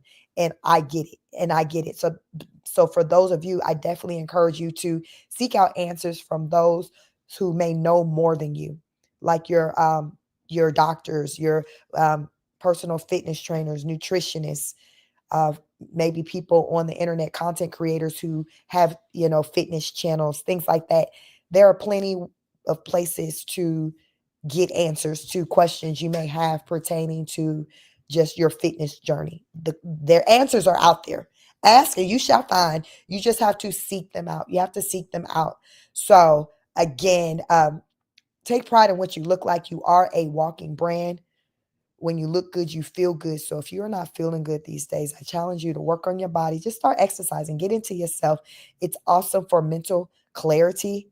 um, it's also a great thing to do to relieve yourself from like anxiety, nervousness. Like, exercise is so great. It's so great. It's so many benefits. It's a great thing to do first thing in the morning before you start your day out, which is why I do my AM workouts Monday through Friday. This week is a holiday week. So next week we'll be back on it with our AM workouts. So make sure you're subscribed to this channel. I do live workouts. I show you what it is that I do to maintain a fit body. And it's nothing deep at all. It's just me being consistent, me doing it. Like, y'all, it's like, that's it. It's really not deep.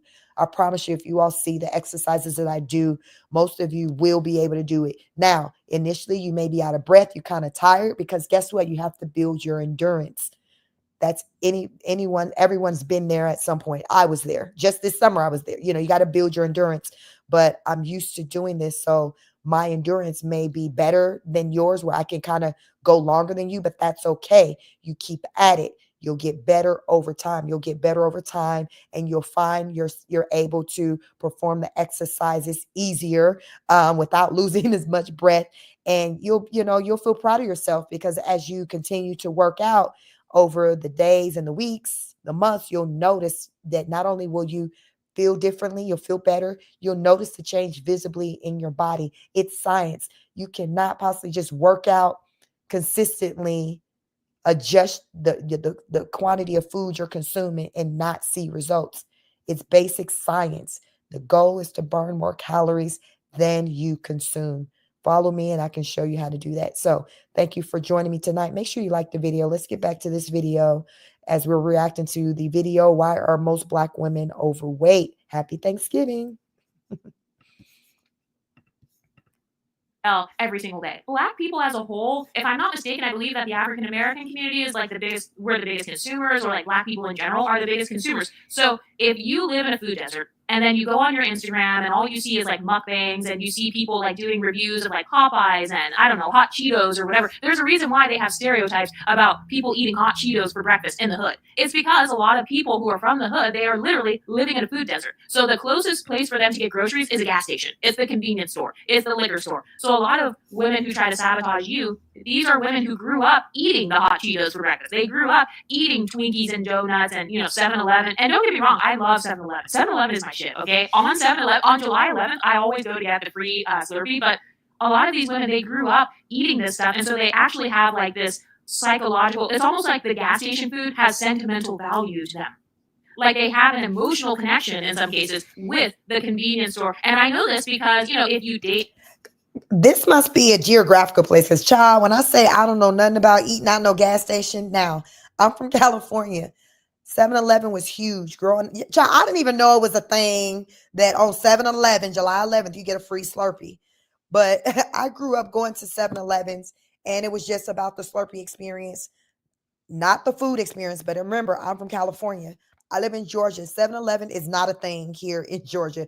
We have QT or Quick Trip or the racetrack. And even when I go into those places, it's not enough. And I'm buying more than, I rarely go into them to buy anything. Child, I'm going to a gas station for gas. I rarely buy something. If I'm buying something else out of like the gas station, I'm on a road trip and I'm picking up a couple of snacks, some candy, some chips, on the road. How often am I on a road trip? Not very often. So I'm not going into those stores like that. So the fact that she talked about some people literally show up to these places for the food, OMG, like I can't even imagine like trying to just go to those places and it be about the food. But I will say the people who I've heard talk about food in these types of places and rave about, ooh, this is good, this is that, they have always been obese people. Now that I think about it, they have been fat, overweight, obese people. They have not been healthy, small people talking about, ooh, y'all can try that hot dog at QT, that pizza. Like they don't be people who live healthy lifestyle or visibly, look fit or even just at a healthy size. They don't. So the fact that she said that, I'm like, wow, like it made me to really think like, now, wow, you got people who really are going to these types of places for the food.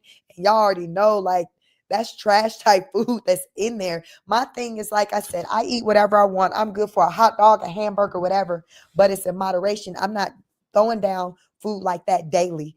Anything that I just named, like a burger, that might be like a once in a week experience. A hot dog once in a week. Like it's not, I'm not hitting you with, hell, by the time I consume another one, I didn't already work that and burnt that off because I'm constantly working out. I'm constantly moving. So again, it's the mindset, how you approach things. That's how I can eat whatever I want and still my body.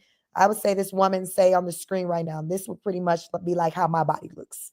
So I eat what I want to eat, but it's in moderation. It's in moderation because I know that at this stage in my life, things stick just like the next woman. Things stick. And what I'm not going to do is have a belly. Like anybody who knows she known for having that waist together. I'm going to have that flat stomach. Baby, where this is my preferred look for myself. So I know what to do to achieve the look and I know what I need to do to maintain it. So I'm in a season of just maintain, like eating. I'm not a 3 meal a day eating person. Child, where the hell that came from? Who started that 3 meals a day thing? Y'all, I need somebody to step to the front of the congregation. Who said we got to eat 3 meals a day? I've never been a 3 meal a day person. Even when I was pregnant, my struggle was eating enough because I would feel sick and my doctor was like, you're not eating enough. I never really was a snacker like that. So I would just eat when I was hungry. So breakfast wasn't a big thing for me. So my meals was going to be lunch or dinner. Just never like ate 3 meals. So over the years, I came to learn that the way that I eat is like intermittent fasting. Intermittent fasting is when you eat within when you go like 16 hours without eating, and then you eat within like 8 hours. So you can choose what hour, what your 8-hour eating window is. For me, I eat after 12 o'clock noon every day. I do not eat anything in the AM. If I'm consuming anything in the AM. It will be a smoothie, it will be yogurt, or it will be maybe a granola bar. And even any of those are on not so that they're rare occasions. Most of the time, I'm just consuming water and my vitamins.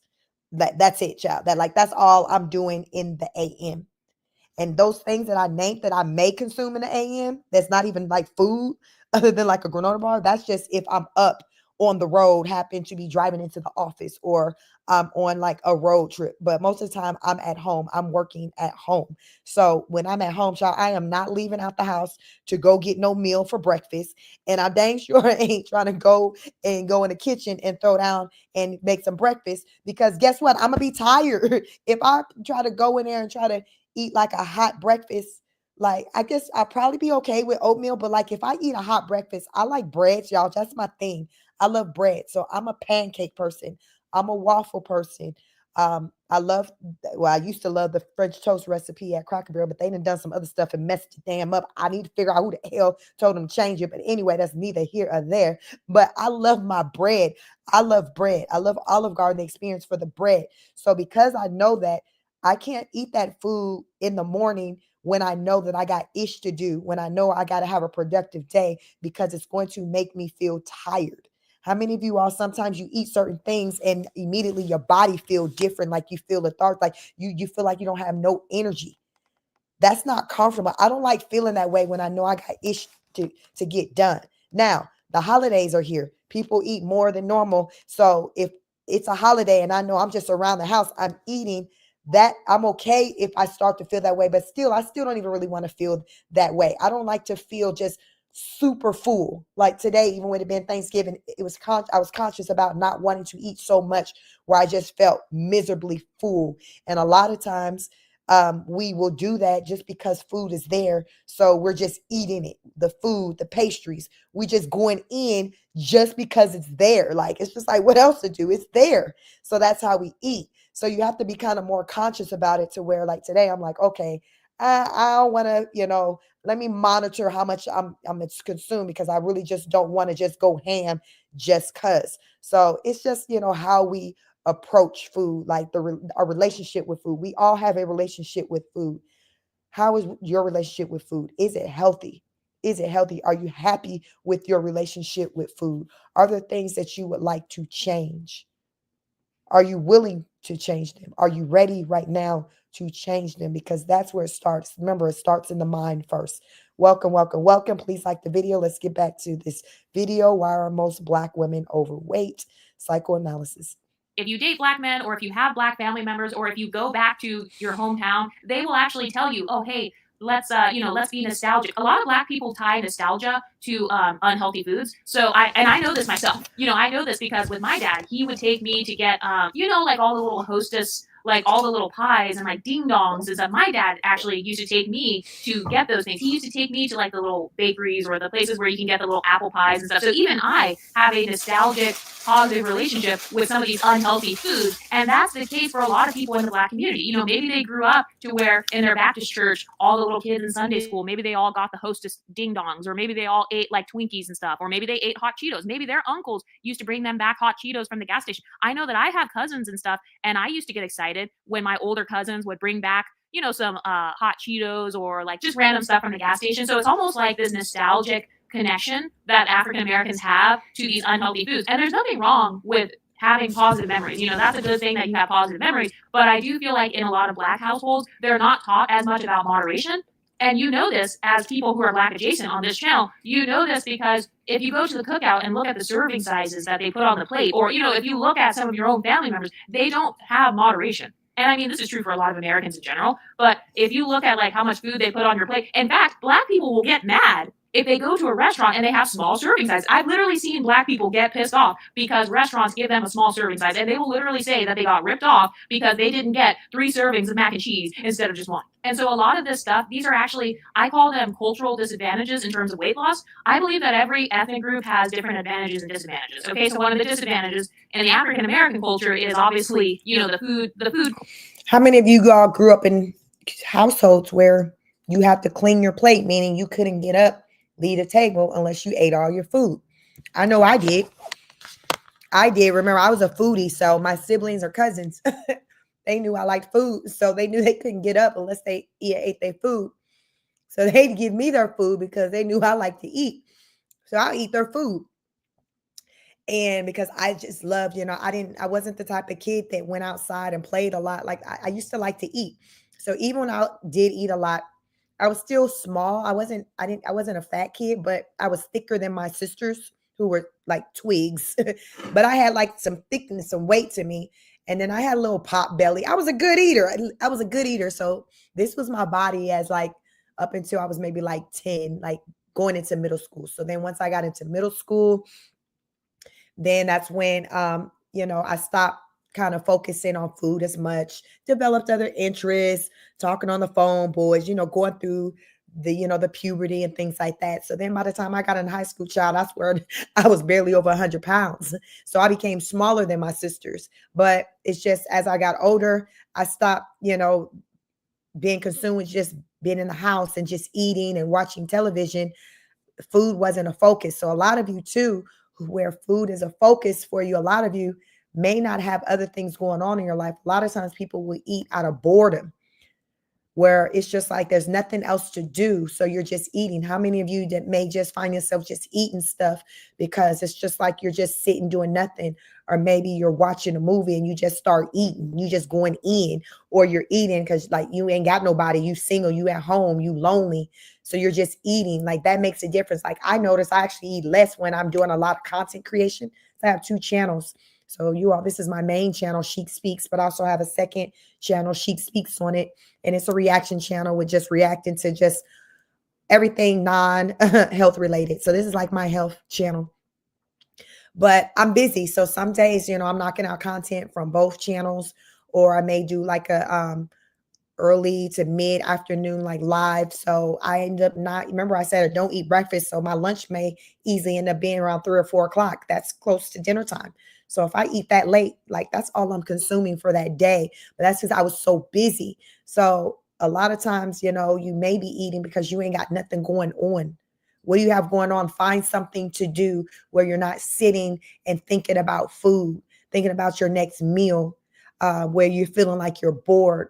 Find some type of club, do some type of activities. What they say, you are the company you keep. Join some type of group where it's maybe pickleball's become a really popular thing lately, where it's about getting physical activity in. Say, maybe join a gym and there's classes. Back when I was heavy in my 20s in the gym, child, I used to love classes. Those y'all, if y'all want to get your body right, especially coming off of having a baby, do those classes. You burn so many calories. So with the classes, like the kickboxing classes, Pilates classes, nowadays, I do on my live hit workouts, the high intense interval training workouts, just anything that's got getting your heart rate up, just cardio. Those are great exercises because they burn calories. They burn a lot of calories. That is what I would do while pregnant, post-pregnancy, those were the type of exercises I would do throughout my 20s, which is how I maintained. I was about in my 20s, like 130 was for the most part. My pre-baby weight, post-baby weight, my default weight was like 130 pounds. Now, since I work out a lot and I do these live workouts, I'm a little bit smaller because, child, I'm always working out.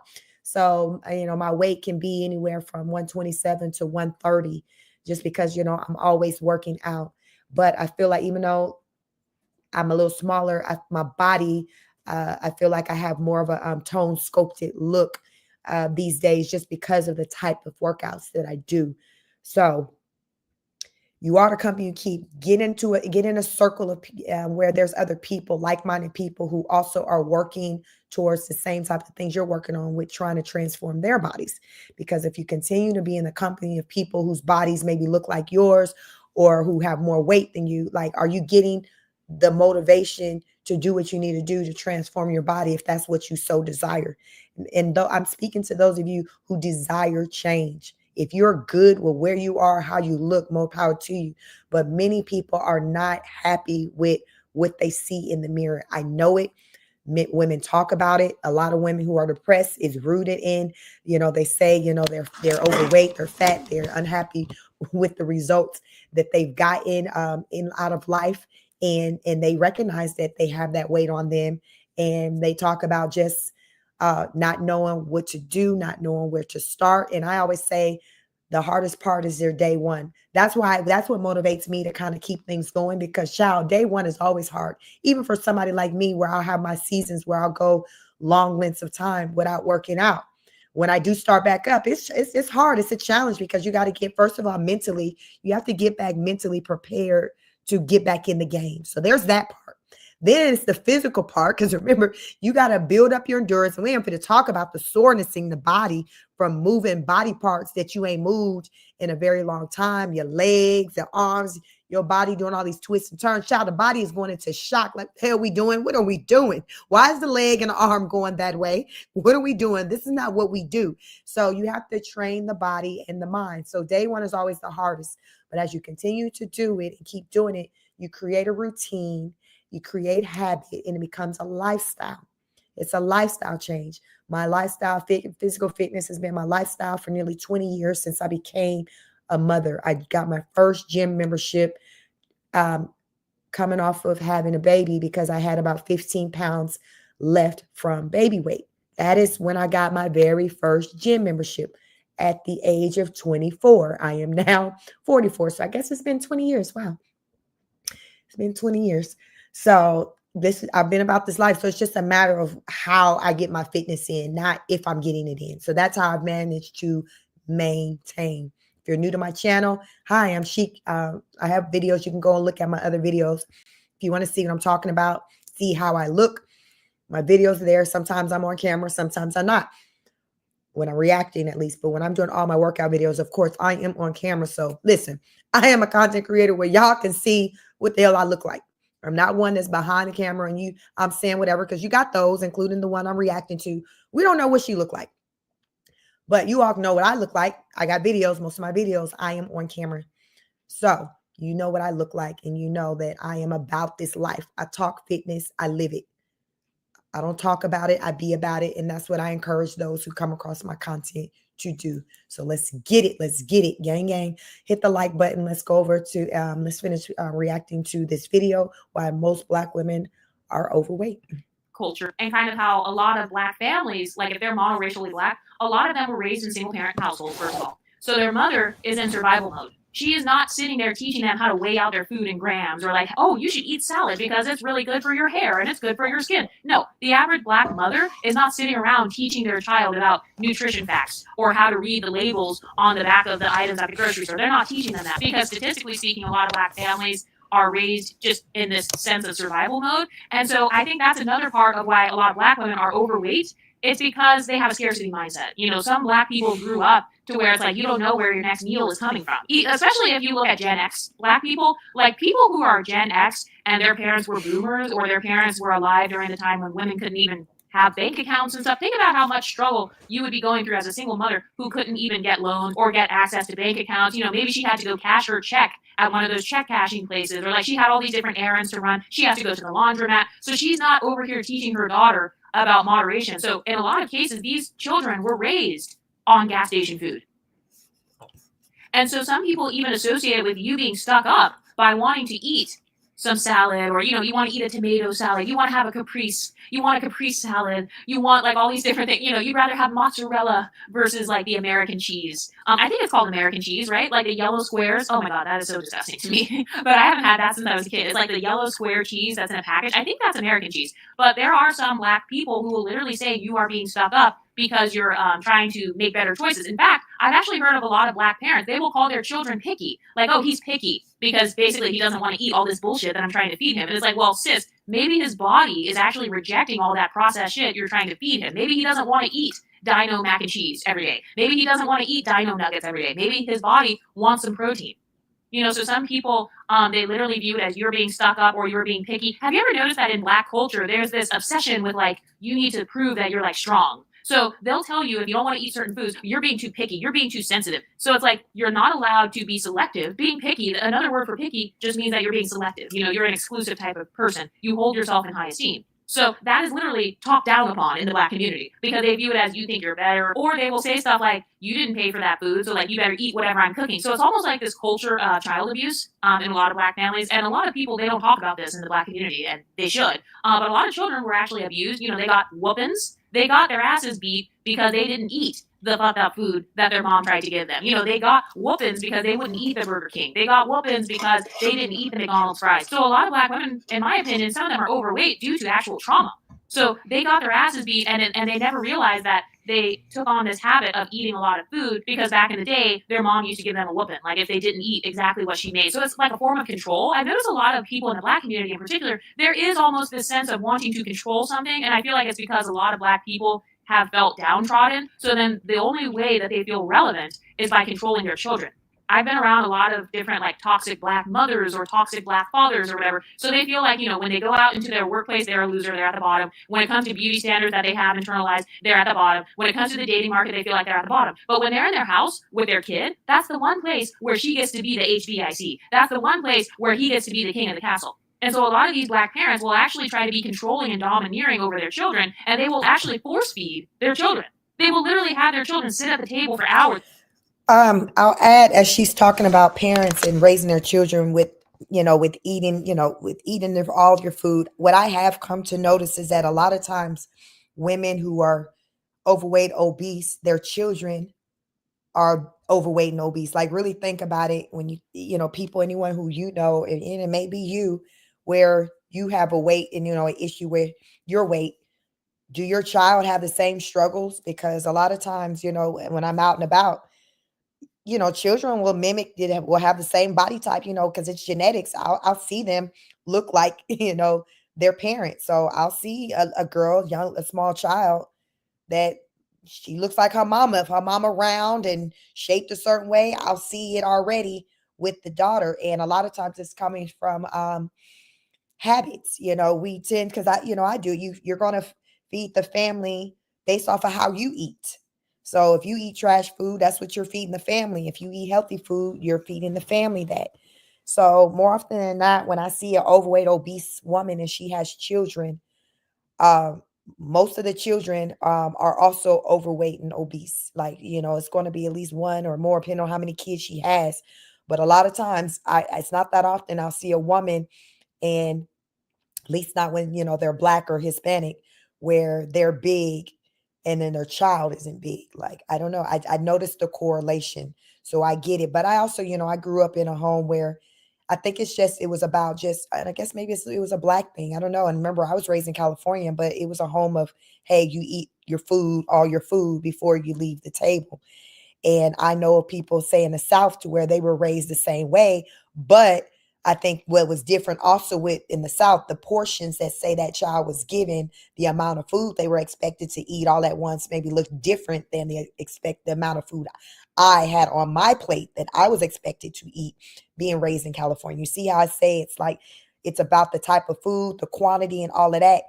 I'm going to say that probably when I was being raised in the 80s and early 90s, the portions and the quality of the food look different on a California plate than a plate in the South. So while I'm at a table saying, hey, where there's an expectation of eat all your food, it likely was a different type of food that I was expected to finish versus that food that child in the South was expected to finish. So, but with that being said, I didn't raise, with my 3 kids, I didn't raise them from the notion of you got to eat all your food. I didn't.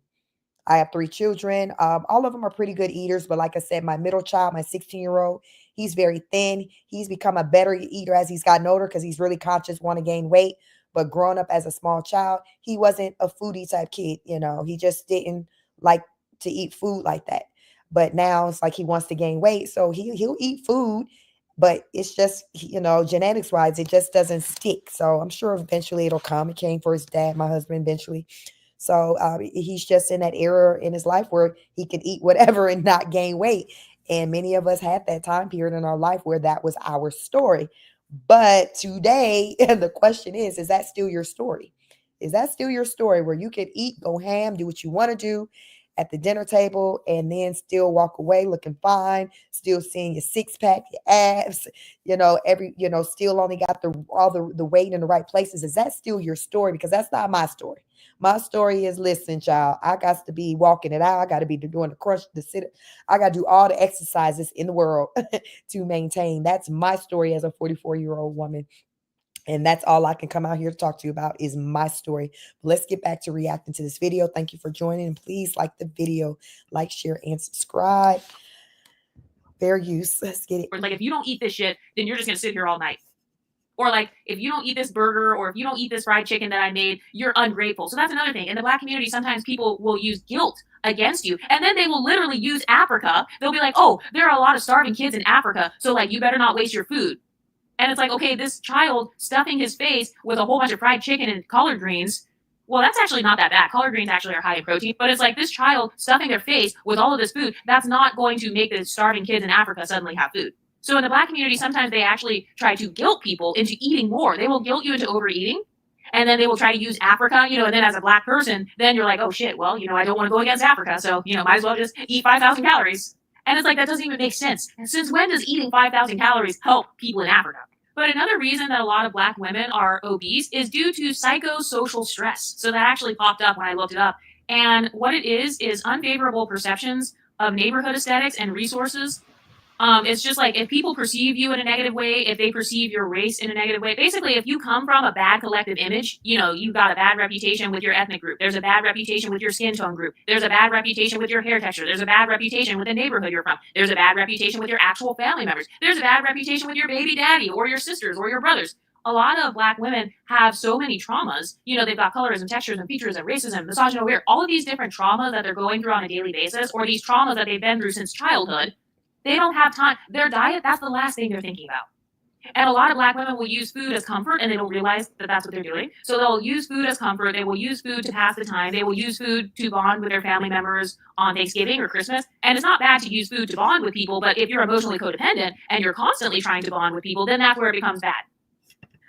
Again, it's about the relationship. There are some people who, I've heard women where they'll say they intentionally overate so therefore their bodies would be fat, so therefore they wouldn't look attractive to people, to men, because they were violated in their life. So that was their way of kind of putting an armor in hopes that would kind of keep predators away from them. So there's different reasons as to why people walk around with excess weight, and a lot of it is stemmed from trauma. Again, remember I talked about the relationship with food. How is your relationship with food? And a lot of people have an unhealthy relationship with food, and it's rooted in some form of trauma, and trauma that goes back to like childhood, and it's trauma that was never dealt with, and that it still plays out in their lives as adults. And then now these adults who were traumatized now have children, and they're now in relationships likely with someone else who was traumatized. So now you have these two traumatized people come together, procreating, creating children, and children who are now traumatized. And you see how the cycle goes on and on and on, because no one is getting help for their traumas. No one getting help in the Black community in particular. Going to a therapist, counselor, like that's a resource that a lot of people aren't afforded the luxury of being able to have access to, because that's like a benefit type resource. That's something to where either they don't have medical benefits that will cover something like that, or they don't have the money to go and pay the hourly rate to cover a resource like that. So as I say, if you're new to my channel, my name's Sheik. Welcome back to those of you who are returning. But I have a background in clinical mental health counseling. I have a master's degree in clinical mental health counseling. So for years, I've studied the psychology behind the behaviors of people. I happen to have an interest in studying like why people do the things they do, why they think the way they think, why they move the way they do. It's all fascinating to me to just understand just the human psyche and the whys. That's why I'm a why person. I always ask questions. I say smart people ask questions. Never make someone never feel a certain type of way when someone ridicules you for asking questions. Ask questions, because that's how we learn. And that's what I encourage over here.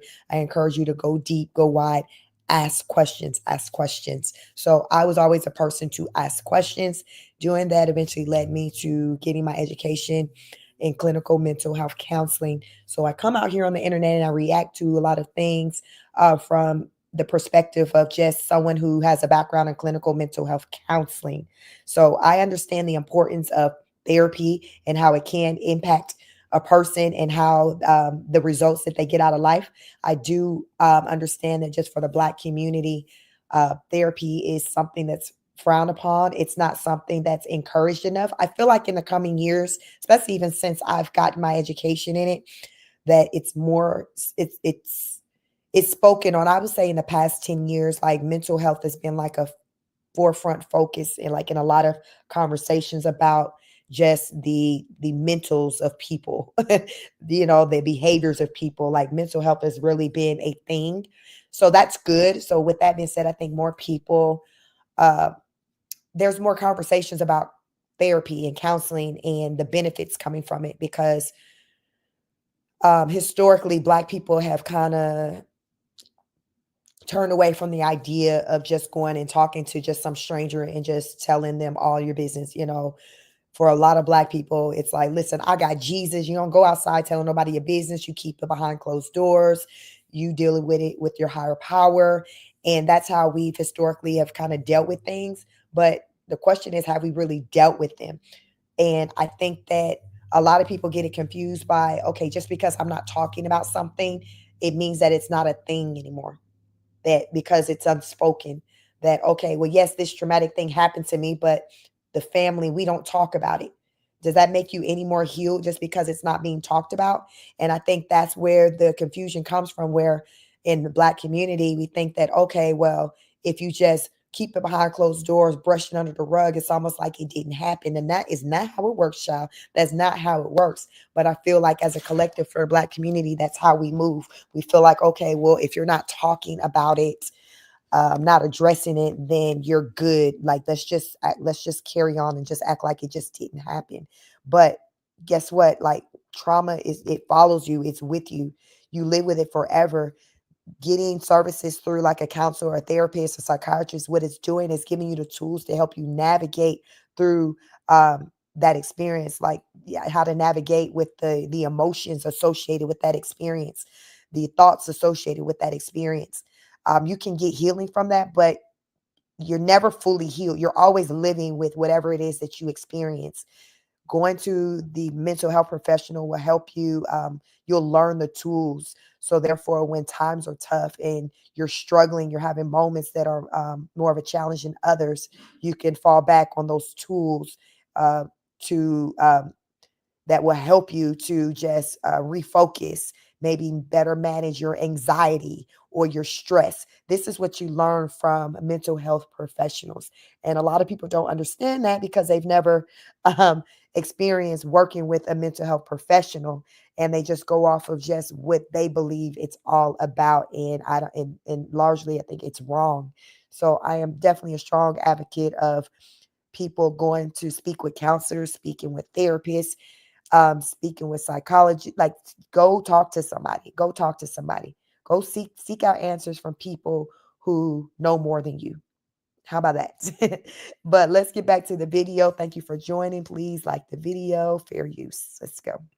A lot of Black women, they will use food as a way to numb their emotions. So if you are going through all these traumas of colorism, texturism, featureism, the boy doesn't like you in high school, whatever, you didn't get asked to prom, or you're going through traumas in college, you're depressed in college, or you didn't get to go to college, or maybe you're pregnant, the baby daddy abandoned you, all these different traumas that you hear about in the Black community. For some women, the way that they deal with their trauma is by eating food to numb themselves. And so, they will overeat on all these different fast food meals, or they will actually distract themselves by trying to keep up. So I've actually met a lot of big girls. Pretty much every big girl I know, she will have so many apps on her phone. She will have the Chick-fil-A app, the McDonald's app, the Wendy's app. And I'm like, how did you even know about all these apps? I didn't even know that there was an app for all these different fast food places and that you get like free fries. So I've actually been around some big women where they make it their hobby to try to find free fast food. And I mean, it's actually not a bad hobby. Like I said, you can do it in moderation. But for a lot of big women that I've been around, it's literally, it's almost like a form of escapism. Food is their form of escapism. Going to Sonic and getting a free slushie, that's their form of being able to escape from their bad life that they're living. So I've noticed a lot of women, they'll use food as their escape, they'll use food as their hobby, like cooking. I literally, okay, so I met one big girl not that long ago. She is a Southern Black girl, and she talked about how she would spend hours cooking, and she was very big. And so, like I said, there's nothing wrong with having hobbies. You can have a hobby of cooking, but I have noticed sometimes in the Black community, if they're big, they will actually use cooking and food and like butter and cream and sugar and all this stuff as a way to binge and kind of numb their emotions, or they'll use it as a distraction. Like I can't think about how much I hate my life because I'm eating these Doritos right now. I'm eating hot Cheetos for breakfast. And also, I think that the opposite is true as well. I think that some Black women, they overeat so they can feel something. Because I've actually met a lot of people, how they say like you eat hot Cheetos for breakfast. Well, sometimes people are high sensation seekers. That's actually a psychological term, being a high sensation seeker. So there are some fat women where they purposely will eat something super spicy. They'll get hot Cheetos and then they'll cover it in tahini, or they'll cover it in red hot sauce, or they'll drench everything in red hot. They'll eat so much red hot to the point where it hurts their stomach. And so for some Black women who are high sensation seekers, they actually will binge on spicy food. They'll binge on salty foods. They'll binge on fried, greasy food. They will eat an entire Chipotle bowl in 7 bites. Like I saw that video with that girl where she ate the whole thing in 7 bites. That's a high sensation seeker. You're trying to get the sensation of getting this big giant spoon and like feeling all this food going down your throat all at one time, and like feeling your stomach fill up within seconds. That's a high sensation seeker. That person, they're trying to feel something. So maybe in their everyday life, they're emotionally numb because they've been through so many traumas. Maybe they don't want to live. Maybe they literally want to unalive themselves. And so they feel numb all the time. But then when they can finally binge on sugar and eat an entire cake in one day, that's their sensation that they get. It finally makes them feel again. They're getting that stimulation from the sugar. So it's similar to, it's basically a food addiction or like sugar addiction. Some people, they eat a lot of salt. Or they have diabetes and stuff. They have high cholesterol. So whatever type of food addiction it is, it's still something that's making her big. So that's why a lot of Black women become big. And this is also why some of them will try to sabotage you. It's because they are in the midst of their food addiction. She's addicted to sugar. She's addicted to salt. She's addicted to grease. Her whole stomach is filled with a pot of chicken grease. And so she's not thinking in the same way that you're thinking. I do believe in the gut-brain connection. How like if you have parasites in your gut and stuff, I do believe that those parasites and worms that are in your stomach, it really does affect people's cravings. And so I do think that for some women, their brain chemistry is off. When I ate a Cinnabon, I went to Cinnabon recently, like a couple of months ago. I ate the entire Cinnabon. Like, the big Cinnabon? Like, yes, I ate the entire Cinnabon and I had extra frosting with it. Did you know I immediately was in a bad mood? I immediately started getting hot and itchy. Basically, my body was like rejecting it. My body was like, what the fuck are you doing? Like, why are you eating like this? And so the foods that you eat, it really can affect your body in a bad way. A lot of people have adult acne because of their diet. I know for me, and she talked about how remember I said when I eat certain foods, it'll have me tired, sluggish. So that has me to not consume those type of foods like all the time. Like when I say like a pasta, or even I can't even eat like a Chick-fil-A breakfast biscuit. I really enjoy those, but I can't eat that in the morning if I like before work, if I know that, okay, after I consume that, I have some stuff to do, because literally like I would feel so tired. Same with the hot cakes at McDonald's. When I used to eat McDonald's, I don't eat McDonald's anymore, but when I did, I like the hot cakes. Something with the hot cakes at McDonald's and the breakfast biscuit at Chick-fil-A, it just makes me so tired to where it's like I can't do nothing, and I don't like that feeling. How do you get anything done feeling that way? It just creates the worst day ever for me if I consume anything like that and then I have to try to work. So I don't eat like that, and that's why I remember I said I don't eat breakfast, because like hot plated breakfast foods, it has me to kind of feel tired and just not want to do anything but just sleep. And so a lot of people, guess what? They're eating and sleeping. So they're consuming those calories and eating that big, heavy breakfast and going to sleep and not doing any type of exercise. Or say they're eating that breakfast and then they're working and they're just sitting. Their job is to just sit. Or say if they're eating that breakfast and their job is to be on their feet, they're very tired. You ever hear people always talk about being tired all the time? If you're someone who's always tired, what are you eating? What are you consuming? Because it could be what you're eating that has you to feel tired and sluggish. Go get that checked out. It could be, let me see, like iron. Your iron levels could be could be low. You can have things going on with you that has you to be tired. And a lot of people who always complain about being so tired, they do usually have that excess weight on them. They're overweight. Visibly, like you can see they're overweight. So my first thought is normally that, like, okay, let's try to work on getting that weight off. If you're working out in the gym and you're still feeling like, okay, you're still always feeling tired, go to the doctor, get that checked out, because it can be some other things going on which has you to feel tired.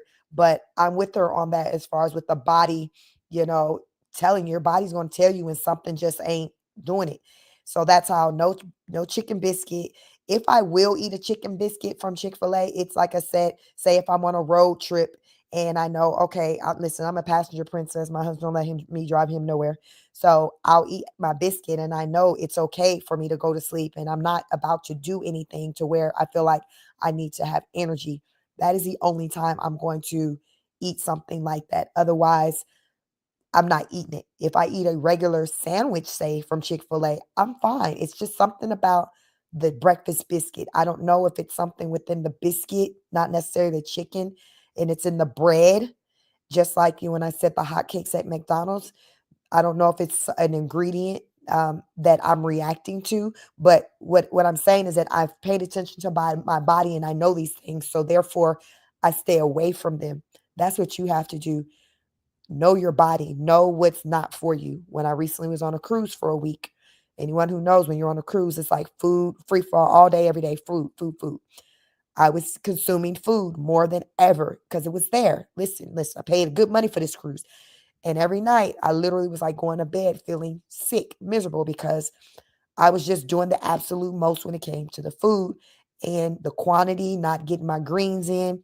Listen, for some reason, they had everything but a salad bar. I don't know why they don't have salad as an option like that, you know, when you're eating on the cruise and at the buffet. Like, like, I wasn't able to really consume my greens like I normally do. So I felt the change in my body and I looked forward to returning home, getting back to my normal eating habits, getting back into my workout routine because I felt the change with my body just by me eating the way I was. And I know that that just isn't something I can do for a lifetime because my body's like, listen, sis, you're doing the most. What are you doing? And it didn't feel good with feeling so full and just uncomfortable like that. So you have to know your body, pay attention to your body. Your body will let you know if something ain't working. It's gonna be like, don't force it. Don't like, I'm still finna eat this, even though my body's full.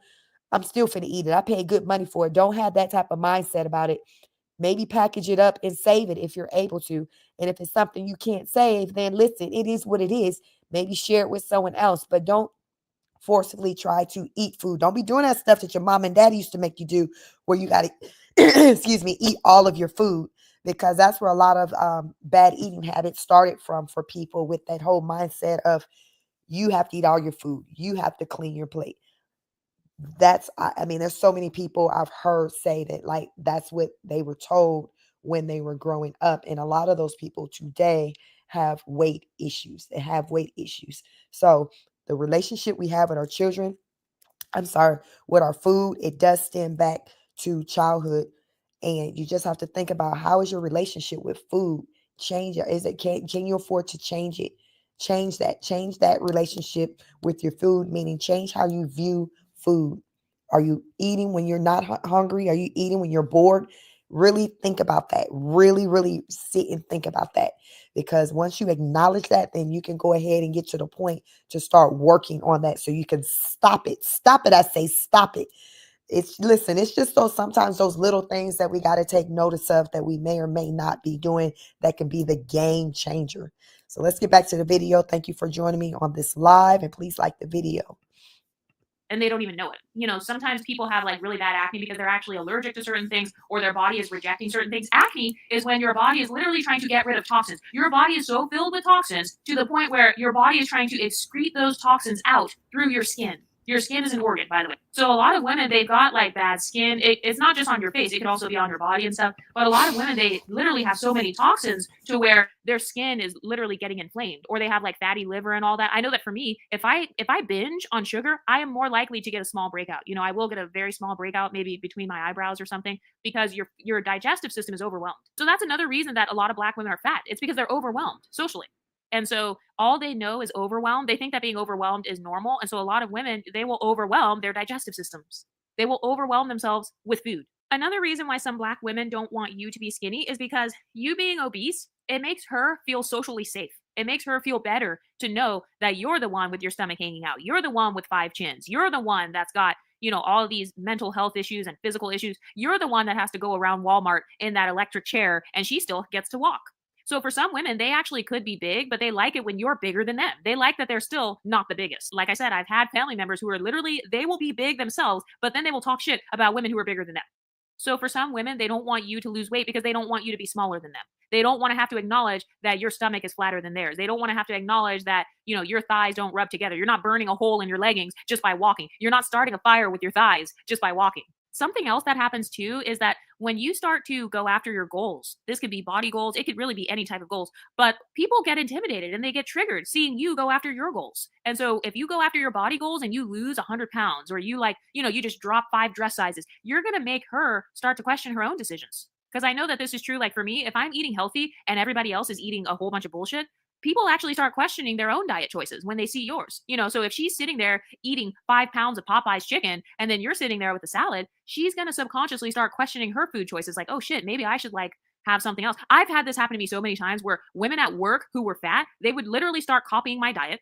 One time this actually happened with this black girl. I was standing in line and I overheard her talking behind me. She was talking about how she was going to get like this big sandwich that they had at the cafe. She was talking to another coworker. And then when she saw me go up, I was ahead of her in the line. When she saw me order a soup, I ordered the vegetable soup, the small one. It was like about a cup or 16 ounces. I was like, yeah, can I just get the soup? And then the person at the counter was like, oh, wow, that's very healthy. And I was like, oh, thanks. And then I just ordered my soup. Then suddenly I noticed that the woman behind me changed her order so that she could have the soup. She was like, oh, can I get the soup as well?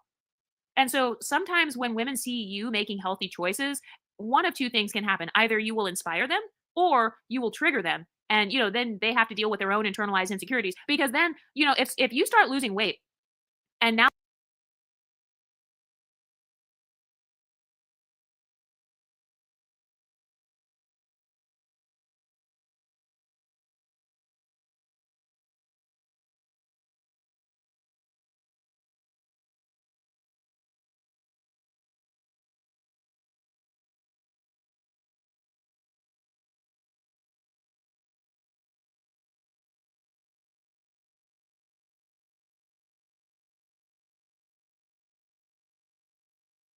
I'm sorry. Had it on mute. She made a great point about how um, sometimes, when you're transforming your body and you're losing weight, you can inspire people or you can trigger them. And I do live workouts, and a lot of times, people let me know it's very inspirational. They enjoy when I come and do the workouts, and they'll comment on saying, if they try the workout, how they felt, all of that. So it's well received. But recently, I was talking to another content creator, and I was in her chat motivating her, and she got sensitive and just started saying some unfavorable things about me, and I knew where it was rooted from. It was rooted from, the fact that I was someone who just from a physical standpoint, just completely opposite from her. This is a woman who's like at least, well over 200 pounds. She's in the gym working out, and I just kind of gave her, she talked about wanting to be a size 4, how she used to be a size 4. She's talked about it many a times. I told her, hey, that's my size. This is what I do to maintain it. You got this. You can do it, whatever. Child, it went left. She just started just coming for me and saying whatever opinion she had about the content I put out. But I later thought about it and I concluded that it really wasn't about really me. It was just triggering for her with me being someone as a reminder of just all that she isn't, and also this woman is someone who's currently living in her car and bathing in the gym and getting some workouts in occasionally. So she's kind of at a low point in her life. I get it. I get it. But sometimes people will take that out on other people simply because they're just not where they want to be. So you have to keep that in mind just as you're navigating in life where people will make certain comments about you. Think about the person who the messenger. Think about where they are in life. Isn't in a place that's where are they in a place where you are even above you? Or are they lower than you? Because 9 times out of 10, they're lower than you when they got all these opinions. And so is that really somebody you really want to put a lot of stock in as to what they got to say about you? So really keep that in mind when people are giving their opinions about what you have going on, because sometimes it's geared in just jealousy, hate, envy, all of that. But we're humans, so we feel things. So sometimes we'll take it personal, and we're just thinking it is about us until we come to realize it's not. So that was something that, this week I experienced with someone who I was a strong supporter of. So I'm like, okay. So, I just backed off, stopped supporting that person. But it's just unfortunate that a lot of people, when they're not happy with where they are, they will take it out on you and have you questioning your whole life existence. So don't let somebody do that. They might have you doing that for 5 minutes, but snap out of it. Take notice when it's really not about you. And how you come to notice that is when you look at what that person has going on in their life. How does their life compare to what you got going on? Really think about that. Really think about how that person's life compares to your life. Then you continue to, feel how you're going to feel. And I'm sure a lot of you are going to be like, okay, well, when I think about it that way, I'm winning definitely for sure more so than this person. So to have you kind of come out your feelings some more, because in that, and then when you do, you come to see that, okay, yeah, this person was just hating and it was just that. And there's nothing you can do about that when somebody's hating on you. So like I say, I just come out here to motivate, to inspire, to speak words of encouragement, to talk to you about how you can show up better for yourself, to show you what that looks like through my efforts, because I don't talk about it, I be about it. So I'm someone who's true to this, and I just show you how to get to it if you so desire to transform your bodies. But thank you again for joining. Please like the video as you come on in, like, share, subscribe. Let's get back to this video. We're nearing the end on the reacting to the video, why are most Black women overweight? Psychoanalysis. Now your friend is the fat friend. She's going to start questioning herself. She's going to start thinking to herself, oh shit, my friend, she lost weight over the last 6 months. Like, why didn't I lose weight? And I've actually seen some Black women get jealous, and they will actually call out other women for having surgery. They'll be like, oh, well, she had VSG surgery. Oh, well, she was on Weight Watchers. Oh, well, she was on Ozempic. Whether it was via surgery or via running up a mountain, I feel like some Black women, they have this monolith mindset about what it takes to be skinny. So they're very ignorant. They're ignorant about weight loss. They think that weight loss has to be something super hard. It's like, you don't have to run a marathon in order to lose 5 pounds. You can control your diet. You can try to do a walk every day. Like, there are so many different strategies that women use to lose weight. But for those women who are very ignorant and they're not knowledgeable about weight loss, basically they're a dumbass in terms of weight loss, or they're dumb in terms of nutrition. They think that, like, there's only one way to lose weight. So if you lose weight in a way that they disagree with, they will actually call it out. And they'll be like, oh, well, you're only skinny because you got this surgery. Oh, well, you're only skinny because you paid to do Weight Watchers. You're only skinny because you paid a whole bunch of money to go to the gym, or like you had to sweat. They'll try to make it like it's invalidating your weight loss because of how hard it was for you to get that. And then they'll be like, oh, well, I can't do that. I'm not paying that kind of money. It's not that serious. And then they'll try to minimize your success. They want to minimize the fact that you achieved your body goals. Or they want to try to make it like somebody else's body is better than yours. That's another strategy they'll try to use. They will compare you to someone who's even skinnier than you. Maybe you lost 50 pounds. You lost 100 pounds. And then they'll still try to be like, oh, well, you're still not as skinny as so-and-so. You're still not as skinny as your sister. You're still not as skinny as this other person. And it's like, bitch, you're not as skinny as me. So now what? Since you want to put us all on a hierarchy, where does that place you, bitch? But another thing that happens too is that if you eat less, like let's say you had a friend where you guys went out to eat to all the soul food spots every week or something, and then you suddenly are watching your calories, you eating less, that's going to make her feel self-conscious. She's going to be like, oh shit, she only had 2 bites of cabbage, and then I just ate an entire plate of mac and cheese and oxtails. I just had basically 5,000 calories. So you're making her self-conscious by making different choices than her. A lot of women are actually very closed-minded, especially if they've only grown up in one city, in one town, in one state, one country, around one type of people. Everybody around them has the same mindset. When you start kind of branching out from that and having a different mindset about your health and your weight, they will make fun of you. Like, they will start to actually police you. Do you know how many people tried to police me when I used to be vegan? First of all, I failed at being vegan because that's why I say it makes a difference on the company you keep. Make a difference on the company. A lot of times when you're around other women, say if you're a bigger person and everyone in your circle are bigger and everyone's just getting it in with the food, everyone's single, no man, and y'all just eating, talking about the struggles. And then you just find yourself just doing that very thing that they're doing. And then when you start trying to like do something different, cut back, they looking at you side eye like, well, what you doing? Why are you trying to change? You trying to change for a minute? They're trying to make you feel a certain type of way because you've learned some things and you're trying to do some improvements so you can get the results you want out of life. People are not always here for that. That's why sometimes you may have to move around, find a different circle, join some type of club, fitness club, where there are other like-minded people who on the same grind, who on the journey, whose mindset is like yours, with wanting to lose weight for whatever reason. Whatever your reason is, the goal should be just to be at a healthy weight. Because if you trying to, what is it to be fine and overweight? Yeah, you're gonna get up out of here faster. So you might as well try to find that balance to be fine and still be healthy, so you can stick around and be fine that much longer, right? Makes sense to me. So get around people who are like-minded, who also want to prioritize their health, want to lose weight, get in a better shape, just transform their bodies. Because sometimes, when you start to do it, you may start the journey out alone by yourself. But usually, once people start seeing the results in the beginning, they may try to hate on you. But when they see the reaction that you get from people from the transformation, that a lot of times they start to come around.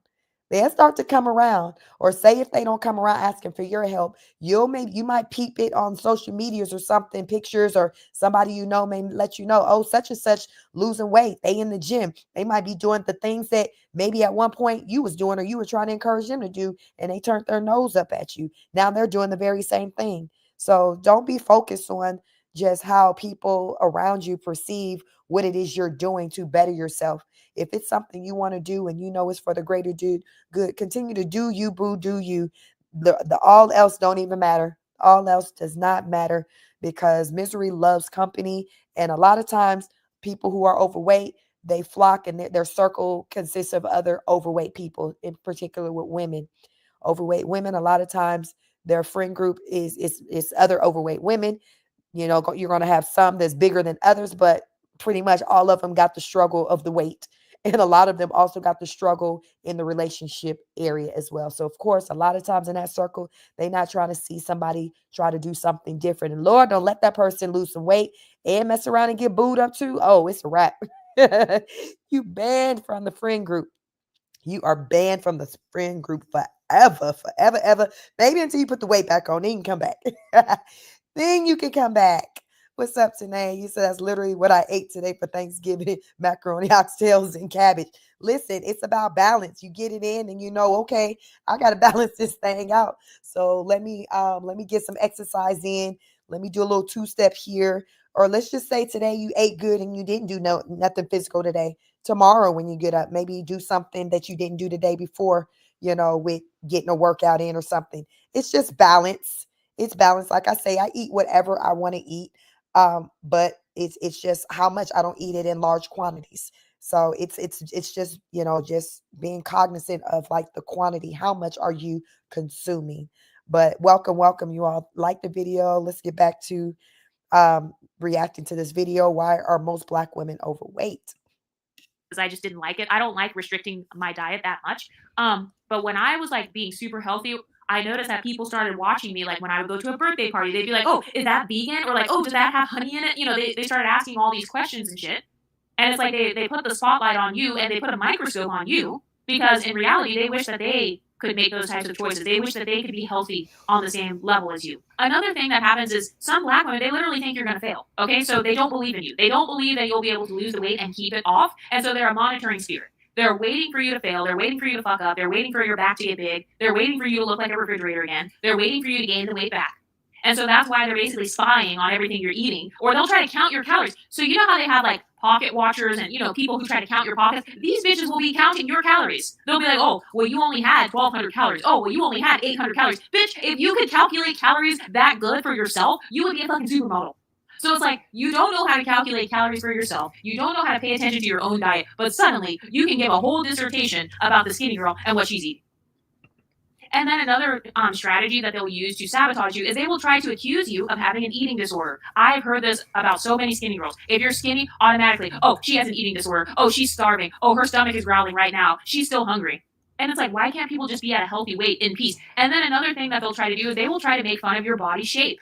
So if you don't have a Coke bottle or hourglass shape, let's say you have like a straight up and down, like a ruler shape or whatever, maybe you used to be a refrigerator and then you became a ruler. Okay, then you became kind of this athletic shape. And you're like very toned, then they'll start trying to make fun of your actual body shape. So they can't make fun of your weight anymore. So now they try to make fun of your shape, or they try to make fun of your bone structure in your face or something like that. I've seen that happen a lot amongst women who are insecure about their face. You know, they're insecure about the fat on their face. That's why they're making fun of your face for it looking too skinny.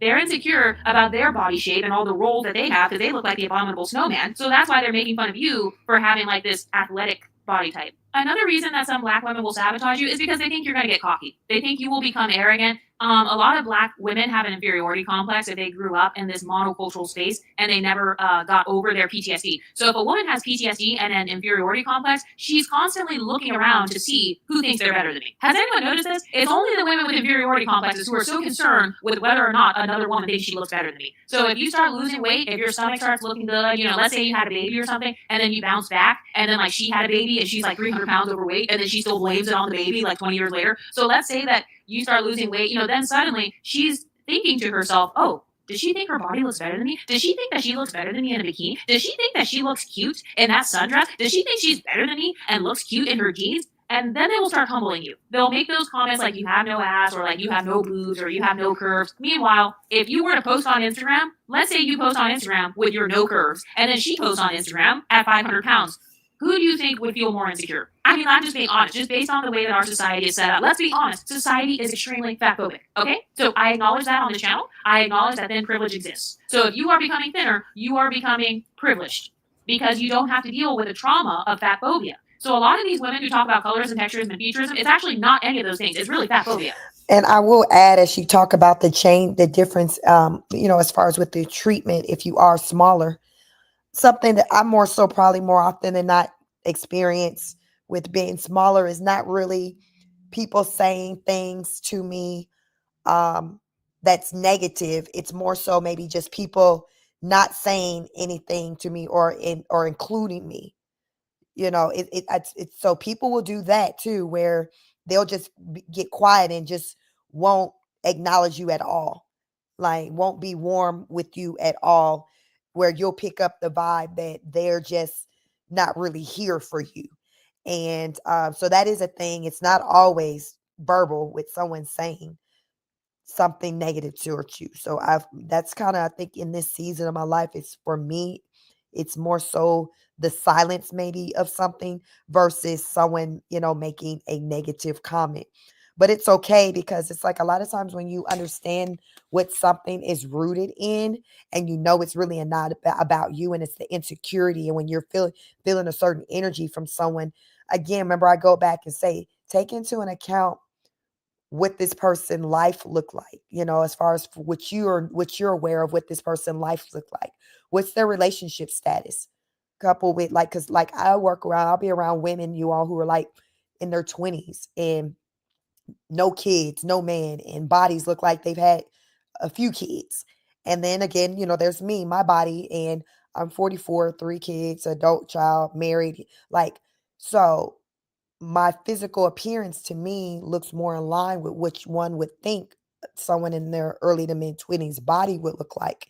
So it's like it's in the reverse. So I'll notice like the change, a difference of energy as far as with how they may, view me, as far as with um, welcoming me and including me.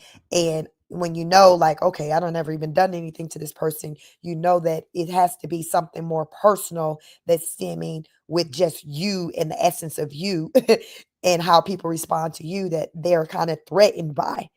And so that is a thing. And some of you may have experienced that, or you may one day experience that when you do make changes just with your life or with your body, changes that people become aware of. Sometimes people will just kind of be silenced. I would say, I guess in today's time, the perfect example of that is just Kendrick Lamar and Lil Wayne. And he had a lyric in his song where he said, his hard work must have disappointed Lil Wayne because of, the lack of silence, the non-gratitude for, I guess, his accomplishments and things like that. So sometimes someone's silence on, what you're doing speaks volume, and it's very loud. So just take that into an account that people can really show how they feel about you just um, by their energy. But fair use, please like the video. Let's get back. We're almost finished with reviewing this video. Listen, why are most Black women overweight? Questions. Let's psychoanalyze this.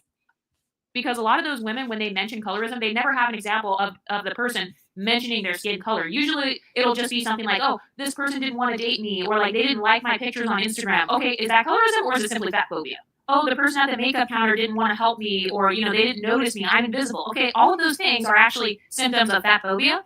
A lot of fat women deal with the stereotype of being lazy because they are usually lazy in terms of their diet. They're lazy in terms of their workout. They're lazy in terms of their nutrition and meeting their nutritional goals. And so society does stereotype obese women as being more likely to be lazy. Okay, which one are you more likely to see as lazy? A fitness model who just ran 5 marathons or a person who's 600 pounds? Our society does engage in stereotypes of people based on their weight. And so sometimes women actually get mad when they can't trauma bond with you anymore because you don't experience that phobia anymore because you're at a normal weight or you're average size or whatever. So you're not this obese. You're not being described as, oh yeah, Kiki, the big girl. Oh yeah, Tay Tay, the one that's 500 pounds. Oh yeah, Keisha, she's really big and thick. So you're not being described that way anymore. So you don't have that trauma. You don't have that identity anymore.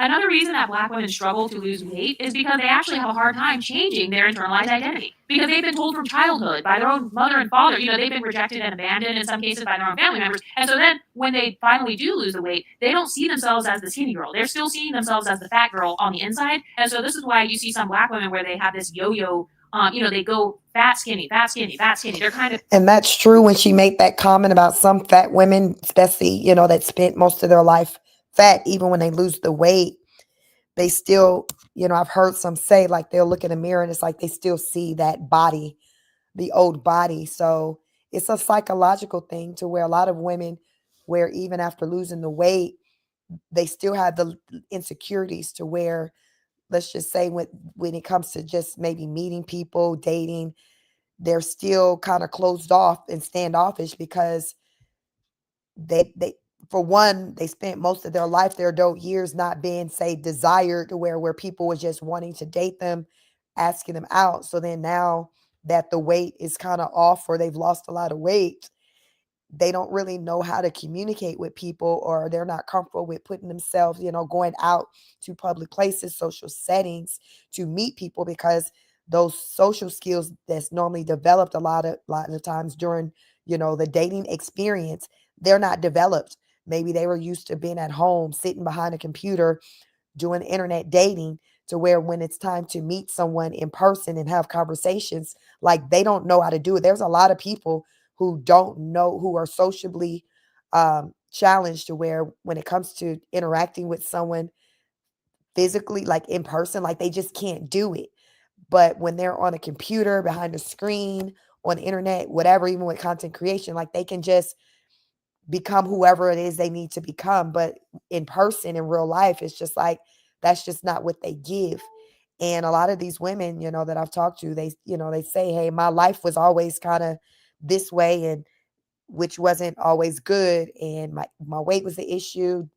Wasn't asked to go to prom by anyone, didn't have a boyfriend, never been in like a long-term relationship where, they lasted long enough to meet my family. Like this is literally like a lot of women's experiences. Never had a man really wine and dine them. Um, getting chocolates, flowers, things delivered to the job. There's so many women who've never experienced nothing like that. So now that the weight is off and now they got this body, it's like they don't really know how to handle it. How many of you have seen people where they've lost the weight, but it's like they're still challenged in the area of like with the personality and just connecting and vibing with people? And it's just like you see that it's kind of off. It's either like they do too much or they're like in their shell. It's not like a healthy balance where they can kind of help, have good, healthy conversations with people. It's just kind of off. It's just kind of off, especially those people who lost weight overnight, meaning through like surgeries and things where it wasn't like a gradual. I think sometimes it's probably different when someone's gradually doing it through workout, because it's like a journey, versus those who just literally like went under the knife, or say took a pill and like overnight now their body is kind of like different. So it's when it comes to their personality and how they connect with people, it's just not there. They're very challenged in that area. So I've definitely peeped that, with people who've spent most of their life as a big person, in particular, a big woman, and now being a smaller woman. It's just like they're still not getting good results when it comes to dating. And I think it's because of that disconnect there when it comes to like the social aspect. But let's get back to this video. We just have a little bit left. Please like the video. Of going up and down all the time, it's because they never are able to solidify that identity of, hey, I'm skinny, this is who I am, this is my new lifestyle, or they're making bad strategy decisions. They have a bad strategy in terms of fitness. They have a bad level up strategy in terms of their fitness and their body. So basically, a lot of them can be bad at leveling up. That's why they don't succeed at reaching the next level. I said what I said. Anyway, what do you ladies think? What are your theories on why a lot of women in the Black community are overweight? Let me know. So there's that. What are your theories? What are your thoughts? Definitely let me know in the comments. So she made a lot of great points, and some of which, I was able to speak on, just from my experiences in life, just being a smaller person, and the response I've gotten from people who have been larger than me, because pretty much, anyone, I have no memory of anyone my size or smaller ever saying anything negative, about my weight. It's just going to be someone who's heavier, who can afford to lose weight themselves. But to me, I feel like in the times we live in, when it comes to body positivity, it seems like it's only accepted when you're a bigger person speaking about loving your body. Because as we've seen recently with the popular TikToker Slim Kim, she's an example of a skinny person who talked about body positivity, and she got, her video was taken down. Like, people, like, listen, people lost their minds just because that woman said her favorite part about being herself is being skinny. But I've seen so many big people talk about loving their bodies, and Lizzo and all, like, and even though Lizzo's losing weight, I never really fully was sold on Lizzo really solely really loving her body. I felt like she built her brand surrounding being the obese woman. That's where popularity came from.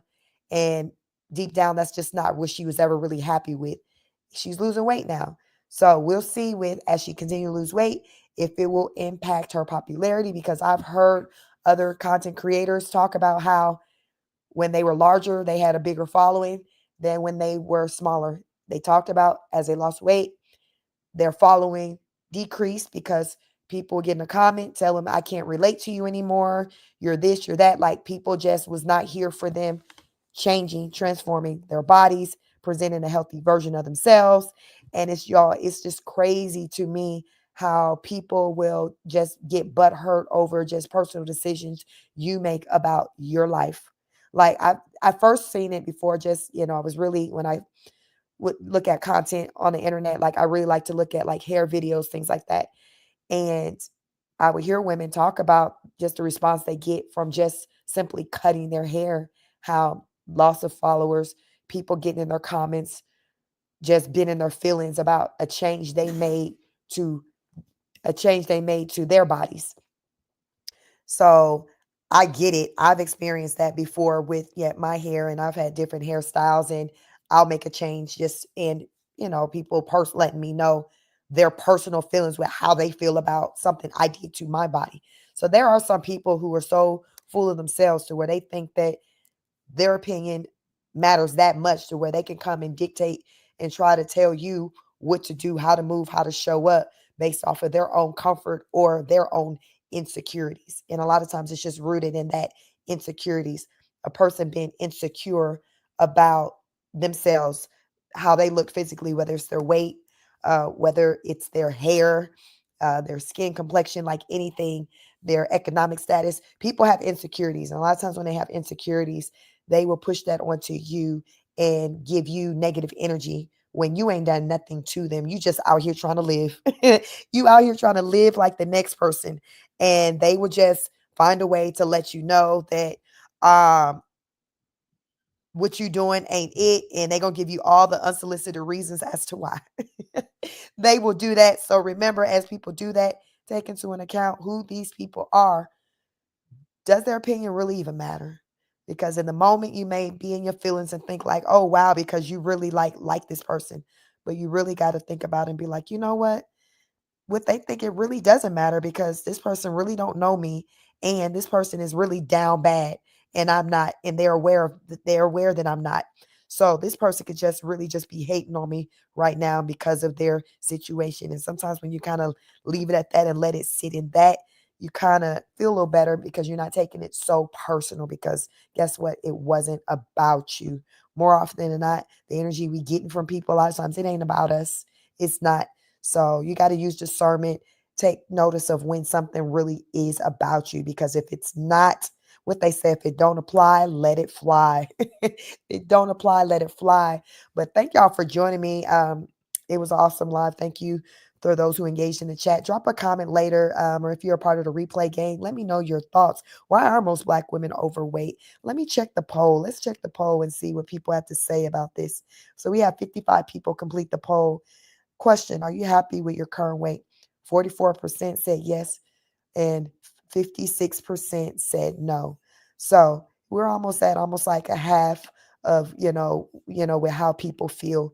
I think too, a lot of people, for those who have said yes, also feel like, hey, I'm at a point in my life to where um, I'm just trying to live. My vitals are good. I ain't trying to look this way no more. I'm just trying to just do what I can and just just be the best version of me with whatever this amount of energy that I'm willing to give. So I get it. Not everybody is trying to, everybody don't have the same goals. That's why I ask, are you happy?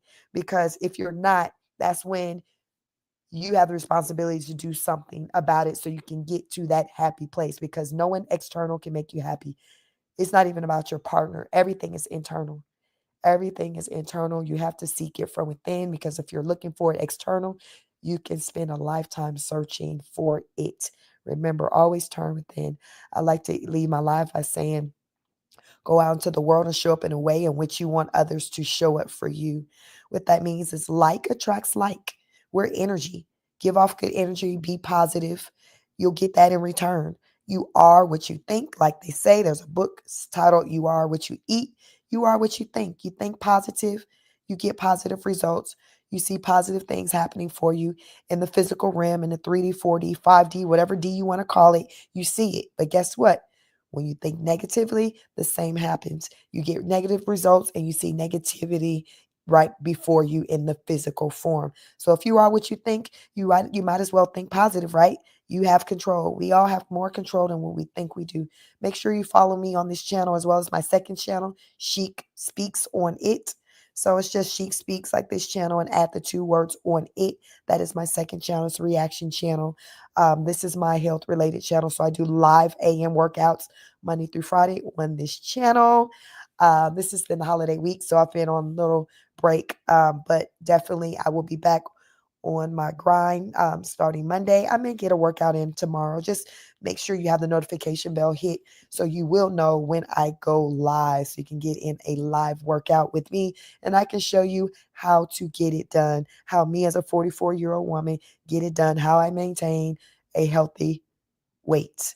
You can do it too if you so choose. So take care of yourself and one another. Heavy on the taking care of yourself. So many of us are going out in this world taking care of everybody but ourselves. And guess what? It's showing on our bodies. It's showing. It's showing in our mentals with how we're making decisions, how we moving in these streets. Take care of yourself. Don't neglect yourself, because you can't be good for nobody else, the next person, if you're not good for yourself first. So when I say take care of home, that includes you. Take care of home is taking care of you, taking care of your vessel. This is what you were born in. You just got this one body in this particular lifetime. So take care of it. Take care of it. Like, share, subscribe. I am Chic, and I will catch you on the next broadcast. Happy Thanksgiving, everyone. Enjoy. Have a wonderful, wonderful evening. Peace.